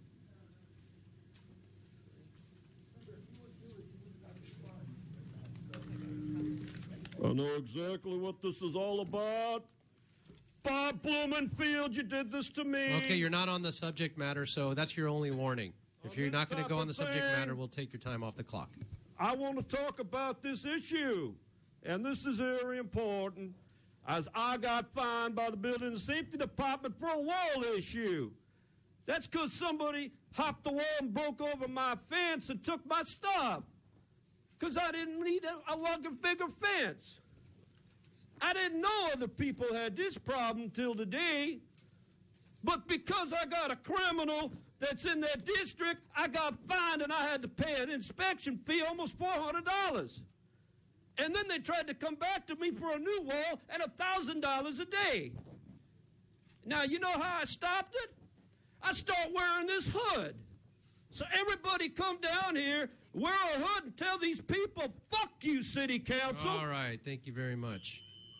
All right, that concludes all the cards on this item. Thank you very much. Oh, I'm sorry, Mr. Previn. Right. It's Eric Previn from CD2. And item one from my district, I'd like to thank Krikorian for waiving it because it was an owner-operated property, which is one of the exemptions. This group has been made a motion to have this fence put in place and protected since 2010. So any continuation of penalizing them or fining them needs to desist immediately. Mr. O'Farrell, I beg you, sir, this is $700. This group is having people come into their property. They have tried diligently to defend themselves. Mr. Englander, I cannot believe you would sit there in front of all of these people and allow this disenfranchised group who are just simply trying to have peace and law enforced. And then your group from building and engineering, these guys who keep tagging people. Today you released 7 groups of their obligation to pay a debt. My God, Bonin, please. Somebody, Mr. O'Farrell. Excuse me, please stay on the item. Thank you. That is the item, sir. You're addressing the council members directly. Thank you very much. All right, so now that concludes all the cards on this item. We'll go ahead and, seeing no speakers on the queue. Oh, Councilmember O'Farrell. Yes, thank you, Mr. Chair. So this is something from 6 years ago, I see, from 2010. I know that there are those in the community that are supportive of some sort of arrangement where they're allowed overheight fences. There is a process where you can get a permit for a fence that's up to 6 feet in your front yards. But since this is an issue that people are very, very passionate about, and we haven't really had the opportunity to discuss it in depth since I've been in office, what I'd like to do is ask for a delay, if we can do that, so we can have a conversation, because there are options that we can talk about. And so let's see if we can delay this for a couple of weeks. Give me a chance to actually meet with the constituents here, away from this situation that I don't think is conducive for a really good conversation. Okay, so we go ahead and we can schedule it for 2 weeks from now? That'll work. Okay. So 2 weeks, that's April 15th. Yeah. Okay. Thank you. And that'll be the order without objection. We'll take up the vote on the remaining items under item 1. Please open the roll, close the roll, and tabulate the vote. 12 ayes. Great. Thank you very much. We'll go ahead and go on to item 2 for cards.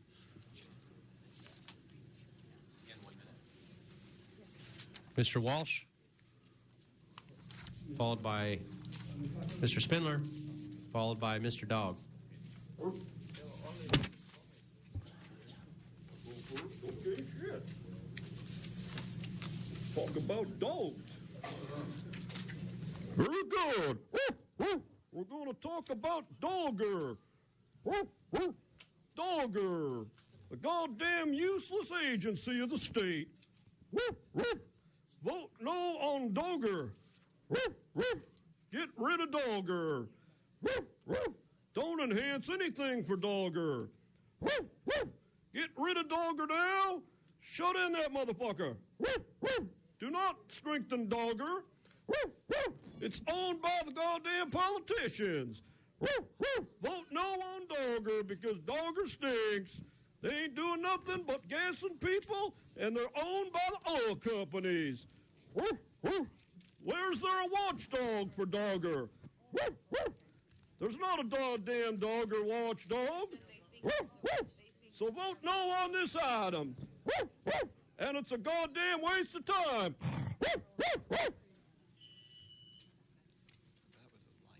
Next speaker, please.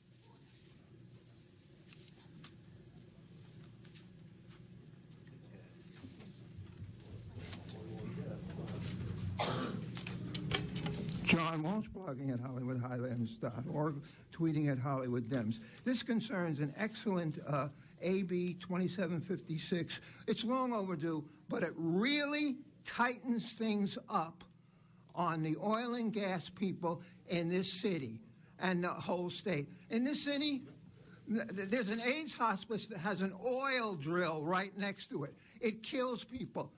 You people here give the city council, give the oil industry a big, fat blowjob. And that's all you've ever done, and you poison us. But fortunately, we got people from outside the L.A. city up in Sacramento who are going to tighten up these rules and save us from the poison. When you're walking out here today, you are sucking up into your lungs poison from the oil wells out of control in this city.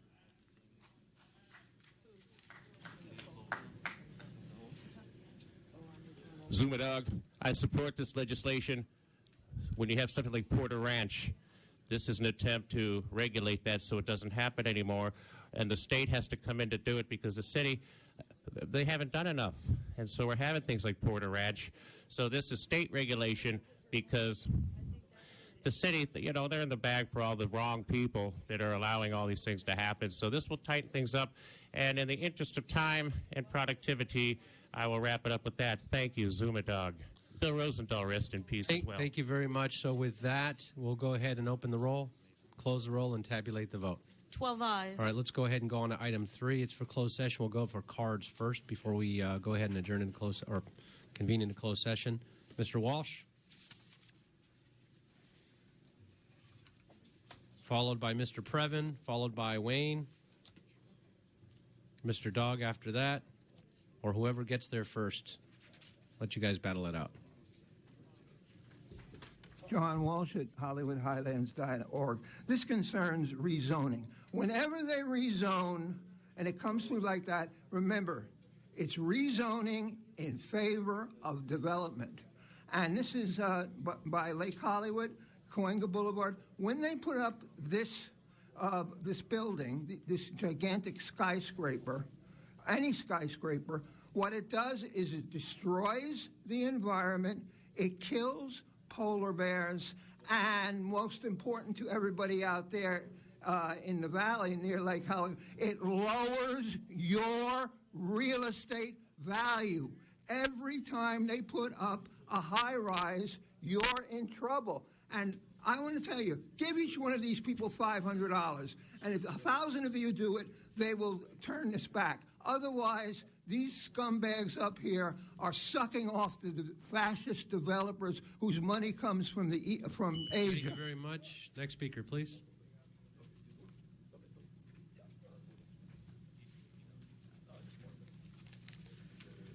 Thank you. It's Eric Previn. I'll take the full 2 minutes today, sir. Thank you. This is item number 3, which is the Cahuenga Boulevard. Mr. Rue bravely made a commitment to his constituents to revisit Mr. Labange's invitation to change the zoning. It was not a permission, by the way. It was an invitation to look into it. Subsequently, obviously, nobody wants 240 multiple dwelling units in this area at all, obviously. And so we appreciate what Mr. Rue is attempting to do.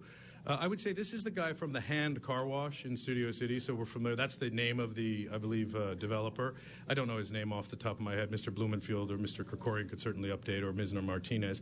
But what I would suggest that this group do at this time is accept Mr. Rue's motion to take this off the table and to move forward in the interest of the constituent stakeholders of the 4th District who have raised their voice admirably, Commissioner Englander, I think certainly there was not enough for the people for this project or a project like this to be accepted.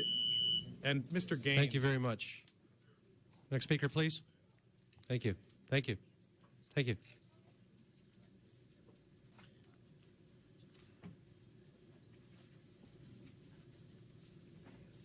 Well, now look what we got here. Rezoning. How much are we getting for this? Nothing. But who got the zoning?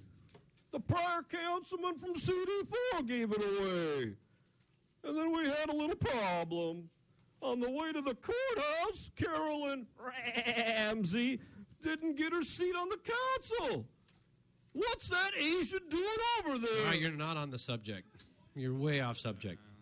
Well, it's because it's David Wood. Not on subject. In the process. He got that big old tire iron over there in the process. So now the people speak up. And David Wood has got to do the right thing for one time in the whole month. It's not April Fools. It's developer April Fools. You gone. You dead, April Fool. Thank you very much, Mr. Dog.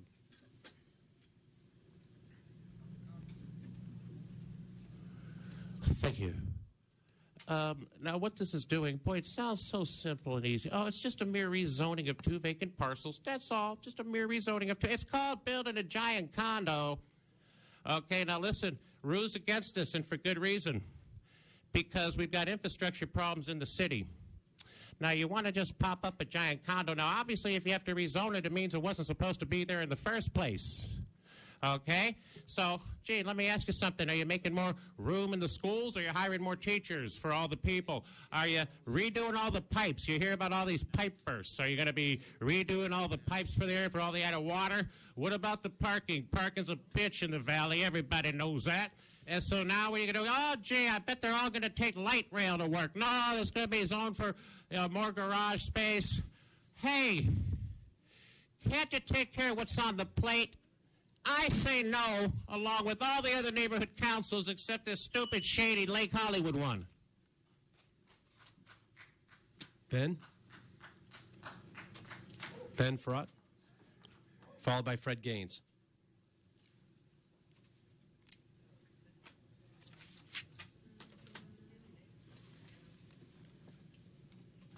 Good morning, ladies and gentlemen. I'm Ben Forat, the owner of the Studio City Car Wash and the property in question. I own a small business in Studio City for the last 25 years. We contribute to all the local schools. For the last 25 years, every school comes up to me every year, and we contribute to all schools. We like education. We like to help the community. I'm a good member of the community. I purchased this property in good faith. I've wanted to just reach out to you, Councilman Rue. Please have a meeting with us so we can work something out, if you don't mind.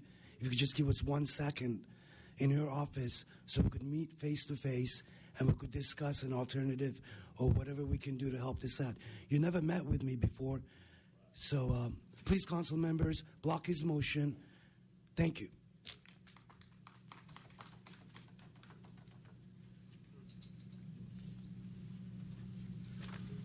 Thank you, Mr. President, members.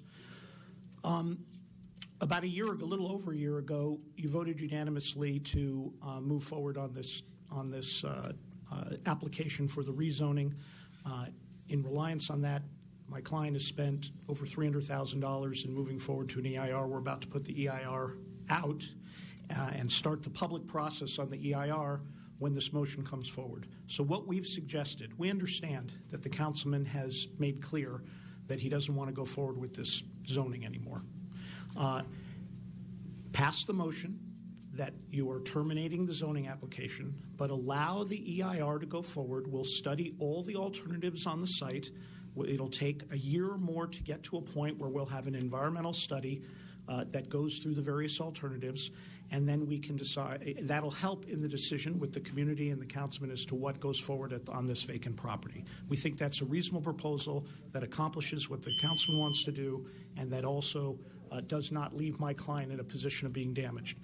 And, Mr. President, I have to make a point of personal privilege because I'm a little out I of... can't. I appreciate. You're out of time. You're out of time. Thank you. So you're out of time. Mr. Gaines, you're out of time. Thank you so much. Okay, so with that, colleagues, we're going to go ahead and go into closed session. We'll go into the closed session room.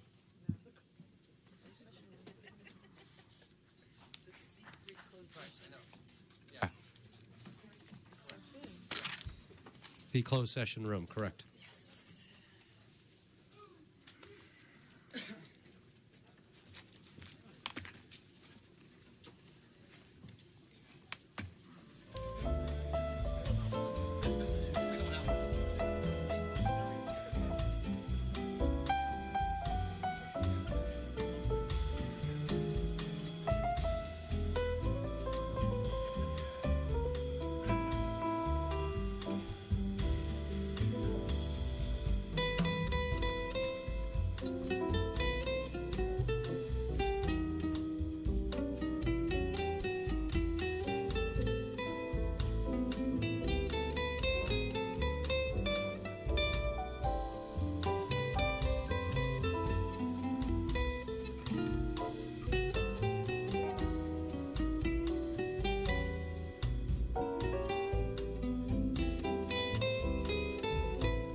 All right, yeah, we're live.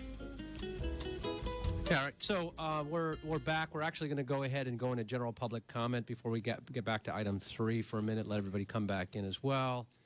Ira?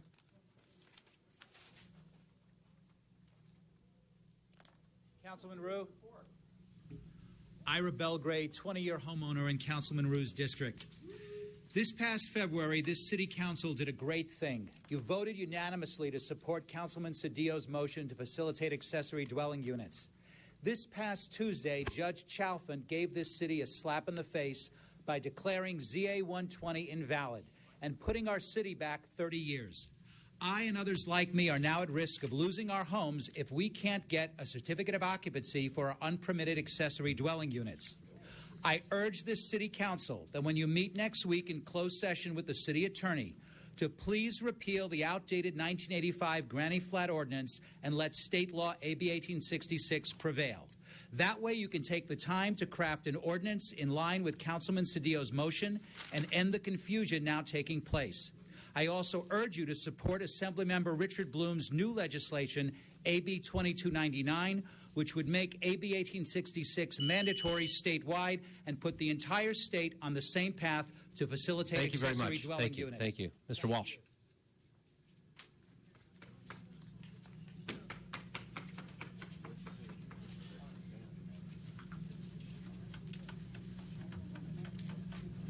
John Walsh at HollywoodHighlands.org. You went into closed session on item 3. The law says, Mr. City Attorney, you must report out either action or no action. Why do I have to say this? You can say it when I'm finished. Anybody but Englander for supervisor. I've got some good news for you. This will be my last time at City Council. I'm moving to up to Berkeley, but I will be haunting the Berkeley City Council. But I'm coming down here on Election Day to celebrate the defeat of Mr. Englander. You just flout the laws. You do anything you want. You poison us through SoCal Gas. Oh, and I have one more thing to say to you about this being my last meeting. April 4th, faggots! Mr. Previn. Let me pop in.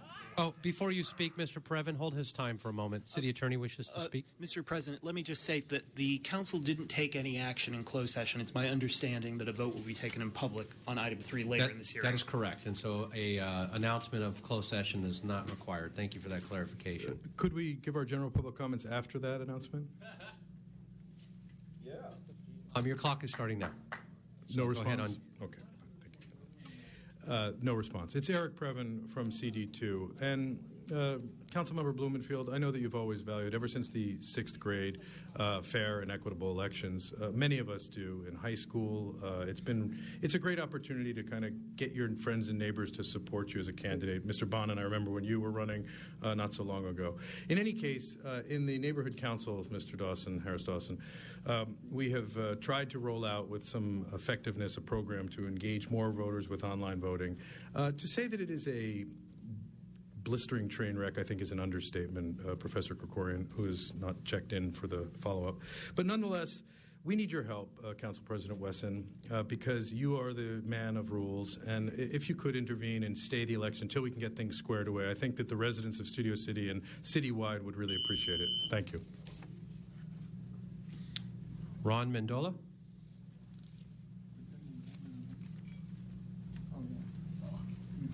Hello, City Council. How are you? Let's see. I want to thank the people that came up for the volunteers for the libraries and also the LACC college students. I have a program of crime that works. I work with it here in the city, and it worked a long time ago. It should work now. And I'll tell you about it.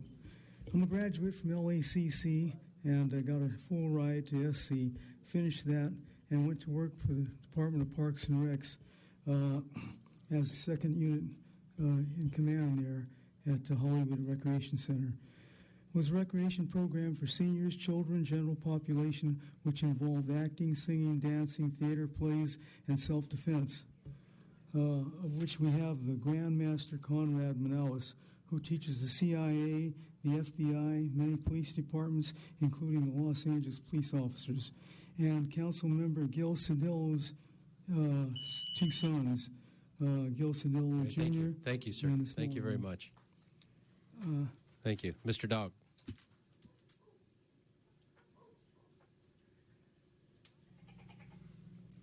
Thank you very much. This week is 10 years since I came to the City Council, 10 years since I met Bill Rosendahl, and I'm here today to pay tribute to Bill Rosendahl. I know he would want me to come here and say, he did everything for me.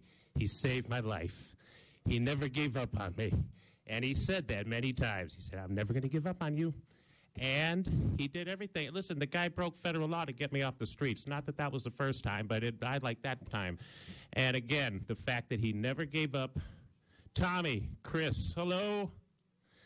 And Bill, loved so many of you here. He took great pride in putting that health commission together that he tried so hard to get here for, that he did get there for, and the Bill Rosendahl Housing and Services Center. And again, oh, boy, did he love that thing outdoors in Beverly Hills when all those people reared in Viragosa. Let me just say again, Bill would want me to say, I'm sure, he saved my life. He did everything for me. He never gave up on me. The greatest Venice spirit, end of an era. I love Bill Rosendahl. Thank you.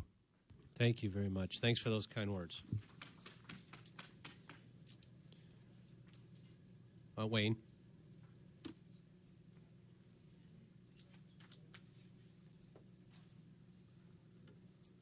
Yes, they did it today. They returned an indictment out of the grand jury.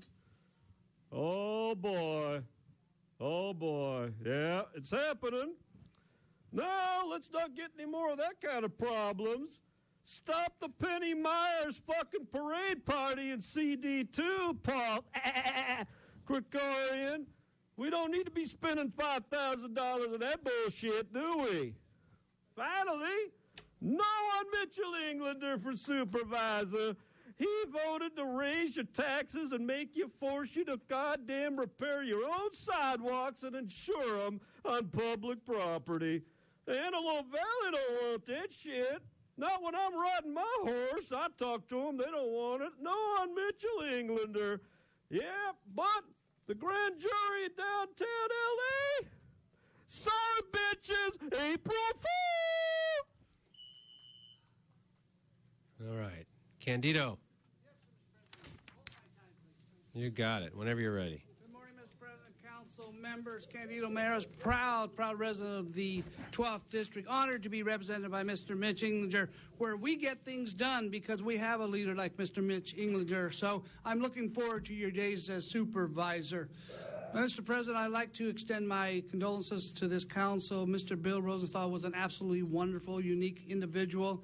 If you were in his district and he would see you, he'd go out of his way to wave to you. I mean, he was just an absolutely wonderful man. And I know he's in heaven entertaining God right now because he was just that special. So, again, my condolences. Mr. President, council members, we have a crisis in this city We have a greater chance of being killed now by some knucklehead in a fast car trying to hit 100 miles within 6 seconds. When are we going to do something about this? This is crazy. If I went out into the street and I took a gun, pointed, what would happen? I'd be arrested. These individuals their license have to be suspended. Please, someone take the lead on this. It's too dangerous. Your family, my family, they deserve to live in safety. Appreciate that. Thank you very much, Candido. That concludes general public comment. So we're going to go ahead back onto item 3. Mr. City Attorney. Just go. Okay. So with that, we're going to go ahead. Mr. Rue, did you wish to speak on item 3 and open it up?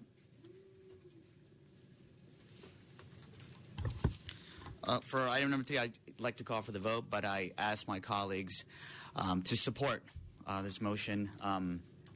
This was something that the process was flawed from the beginning, and I just want to make sure that we could rectify this wrong. And I ask for my colleagues' support for this vote. Mr. Fuentes.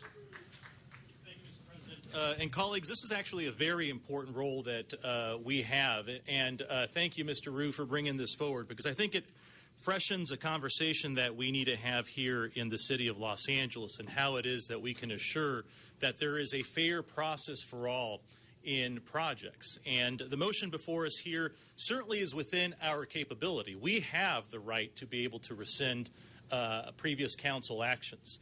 But by that same virtue, this application for a general plan is one that still has a lot of process left. There's still an opportunity for it to be judged on its merits. It could become a larger project. It could be a project that fails outright. But to go ahead and rescind an action today and not allow for process to move forward, I think is a real slippery slope for all of us. And let me tell you why. There are 3 ways that general plan amendments can be put forward in the city of Los Angeles. They can be initiated by a council office, they can be initiated by the director of the planning department, and they can be initiated by the citywide planning commission. Your yes vote today says effectively that in the future, if you feel political pressure or if you feel some sort of consternation on a decision that's made by the citywide planning commission or the director of the planning department, and you want to overturn their general plan amendment process, we can do that with a council motion. So what does that do in effect?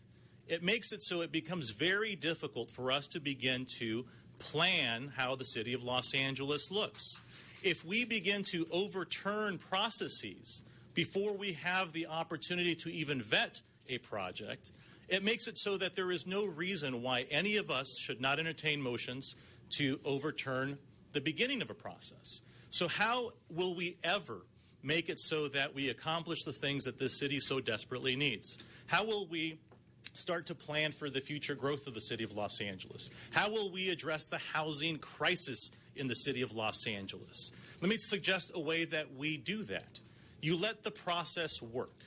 You judge projects on their individual merits. You afford them the ability to make the case to either win or to lose. To do this today says effectively that we can, with a lot of political pressure, make a determination before we allow process to work. Now, I, for one, don't believe that 2 years ago I made a decision that was erroneous or filled with falsehoods, largely because there's a long road of process ahead of this project. Just like the projects that I have in my district that are massive, that are giving the community and myself consternation, there is a lot of challenges with these projects. But that's exactly why we have the ability to initiate process. And there are 3 ways of doing that. And if we decide to cherry pick which ways we support or don't, it makes for a bad business environment, it makes for less predictability in the city of Los Angeles, and it makes for a really dangerous precedent. So regrettably, Mr. Rue, I'm going to urge a no vote. I suggest to you that we have a way to deal with this project, and I think this is not the way that we should do it. Okay, I'm going to ask, thank you very much. I'm going to ask for just some clarification from the city attorney to weigh in, because it was mentioned a project before us, or de facto either approval or not approval.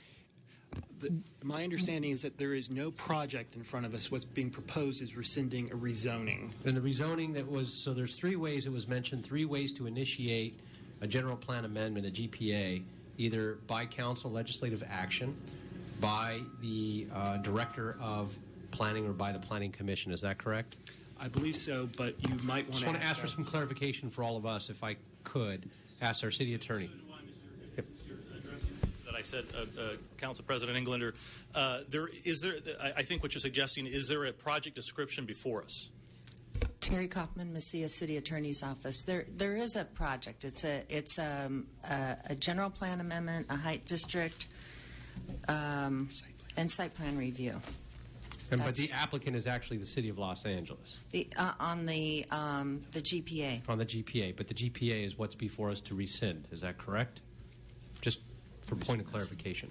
The rescission is to take back the instruction for the general plan amendment and the zone change. Okay, this next question is really important. Not that all of this hasn't been important, but this too is as important. Can a previous council legislative decision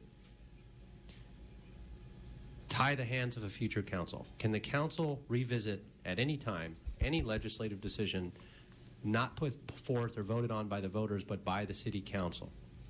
Terry Kaufman, Mesilla City Attorney's Office. So I'll answer your question, but we're not really dealing with that issue. So if there's no vested right involved, then a prior council can't bind a future council. But what you have here is a motion. It's just an instruction. So it's not a legislative action. There has been no approval of a general plan or a zone change. Okay. Mr. Rue. Okay. Call for the question. Seeing no speakers on the queue, we'll go ahead and open the roll, close the roll, and tabulate the vote. 10 ayes, 2 noes. Okay. All right. And so Mr. Rue's motion is upheld. And so with that, that concludes the agenda. We have motions for posting and referral? Yes, Mr. President. Okay, then those are posted and referred. And do we have any announcements, colleagues? Yes, Mr. Bonin. Thank you, Mr. Is the mic on? Yeah, there we go. Thank you, Mr. President. I have an announcement regarding the memorial services for Mr. Rosendahl. There will be 2 ways to remember Mr. Rosendahl, pay tribute, and celebrate his life. The first will be next Tuesday, April 5th, with a memorial mass at St. Monica's Church in Santa Monica, which is at 725 California Avenue. That service will start at 10 a.m. The eulogy will be delivered by former Mayor Antonio Villaraigosa. And then there will be a second, very Rosendahl-style, great celebration of life on April 16th from 2 p.m.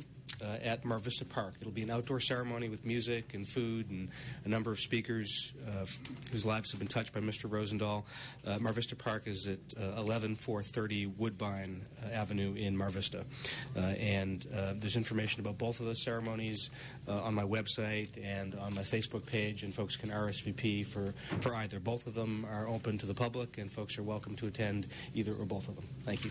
No, thank you very much. And we know you've been putting all those together for all of us and for him. We appreciate that. And as a reminder, colleagues, therefore on Tuesday we will not have our regular scheduled council meeting. We'll be counseled for the memorial service, and we will resume on Wednesday. Wednesday will include all of Tuesday's items in it as well. Okay, Mr. O'Farrell. Thank you, Mr. President. Tomorrow there is a fundraiser, and it's called Lights Action Cure, and it's a fundraiser to fight pediatric cancer. It's going to be at the Avalon at 1 o'clock, and it is a fundraiser. And anyone who's not able to attend could log on to lightscameracure.com and donate to a very worthy cause. I will be there, and I look forward to anyone else who wants to attend to help with this cause. Tomorrow at 1 o'clock at the Avalon in Hollywood, just north of Vine. Thank you.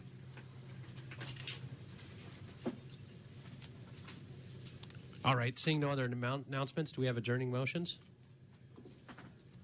We do. If we can have everybody please rise for adjourning motions. Will you please rise for adjourning motions? Mr. Krikorian.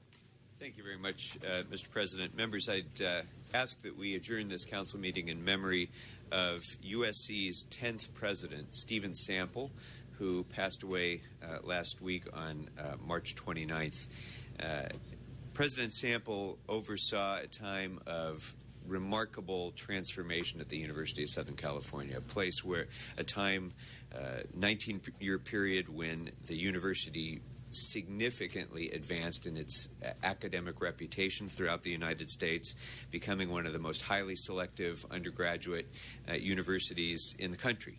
He recruited many nationally prominent faculty members. The university had its first Nobel Prize-winning professor, MacArthur Grant Fellows, and many, many other very prominent faculty members were brought into USC. President Sample began his academic career at the University of Illinois, became president of SUNY Buffalo before he came to USC, and at the time that he served as USC, he really became the spokesperson of Los Angeles as being the capital of the Pacific Rim as well. The university's outreach to the Pacific countries was really an important step in the city's advancement in its international trade and international relations with other countries. In addition to that, and I think importantly, President Sample changed the university's relationship with its neighbors. Very often, like many other institutions of learning, there's tension between the academic institution and its surroundings, and that was certainly true at USC, which is an area that has been in somewhat conflict with its neighbors for many years. But President Sample really transformed that through the USC Good Neighbors campaign. Faculty and staff contributed funds for transformative programs in that area, such as the Neighborhood Academic Initiative, which prepared low-income students from the neighborhood to prepare them for college and then give them the opportunity to attend USC. President Sample is a resident of Pasadena. He's survived by his wife and his college sweetheart, Catherine Brunko Sample, his daughters Michelle Sample Smith and Elizabeth Sample, son-in-law Kirk Smith, and grandchildren Catherine and Andrew Smith. Certainly all of us who are part of the Trojan family feel a great sense of loss with President Sample's passing, but truly he made a mark on this city, which will last for generations to come. So all of us in Los Angeles feel that loss, but we also feel the great legacy that he left behind. And if I could, Mr. Krikorian, I'd like to join you in that as well and have my name added. I appreciate that he really put not just USC on the map, but it was Reverend Cecil Chip Murray actually said that Steve Sample is what a university president should be. He brightens the corner that he's in rather than looking for lights somewhere else. That's the kind of person he was. Leave you with a little anecdote. Most people actually, here's something you may not have known about him. He touched all of our lives. Actually, there's maybe a better way to say that. We touched his because he invented, as an engineer, and took out the patent on the push button for the microwave. Interesting little tidbit that he actually didn't just touch our lives, we touched his. And over 300 million microwaves that were sold were because of his invention. Did a lot of different things and was a remarkable human being. And so thank you for that as well. Yes, and Mr. Price as well. We remember President Sample every time I reheat leftovers. That's right. That's right. And so with that, do we have any other, yes? Mr. Kretz. Thank you, Mr. President. I'd like to ask that we adjourn in the memory of two individuals, Ken Howard and Patty Duke, who each led their fellow actors as head of the Screen Actors Guild. And Ken Howard was a president both of SAG and then of SAG-AFTRA after the two unions finally formally merged in 2012.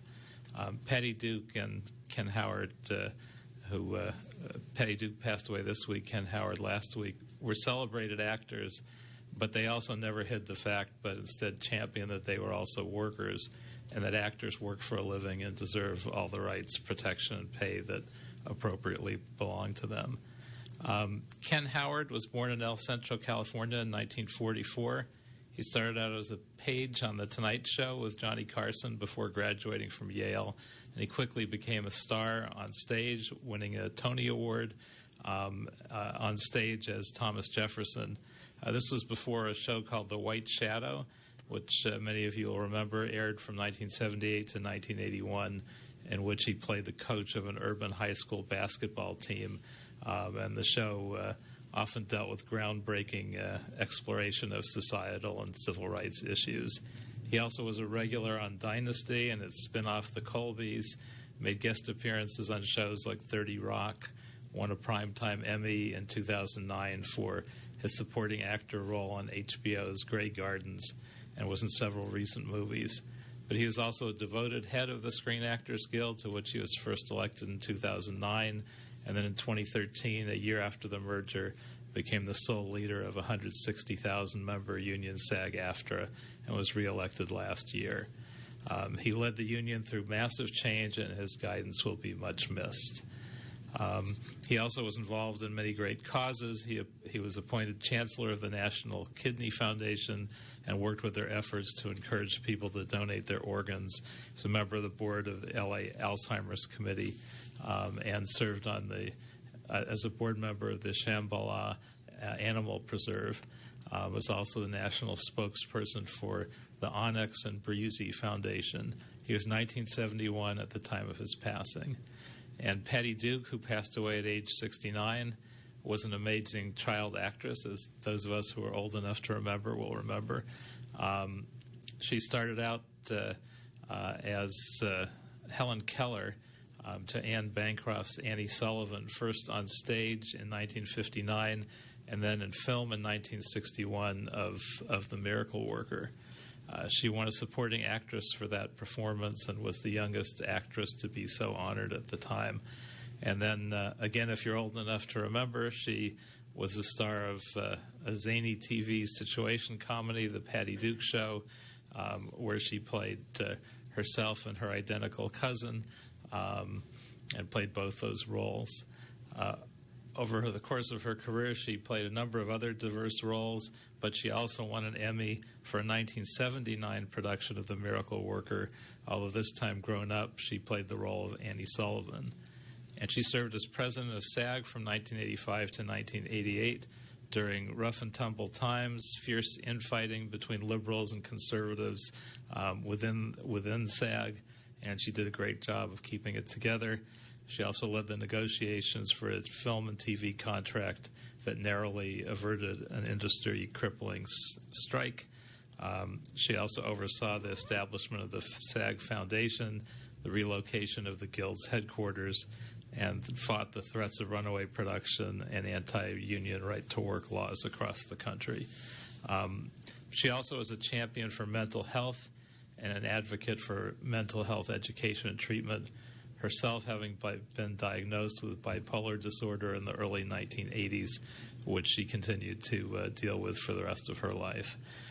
She's survived by her fourth husband, Michael Pierce, children's Sean Austin, Mackenzie Austin, and Kevin Pierce. So we lost two great stars in both the worlds of labor and entertainment, and so I ask that we adjourn in their memory. Great, thank you. Do we have any other adjourning motions? Seeing none, that concludes the council meeting. We're officially adjourned. Have a nice weekend and be safe.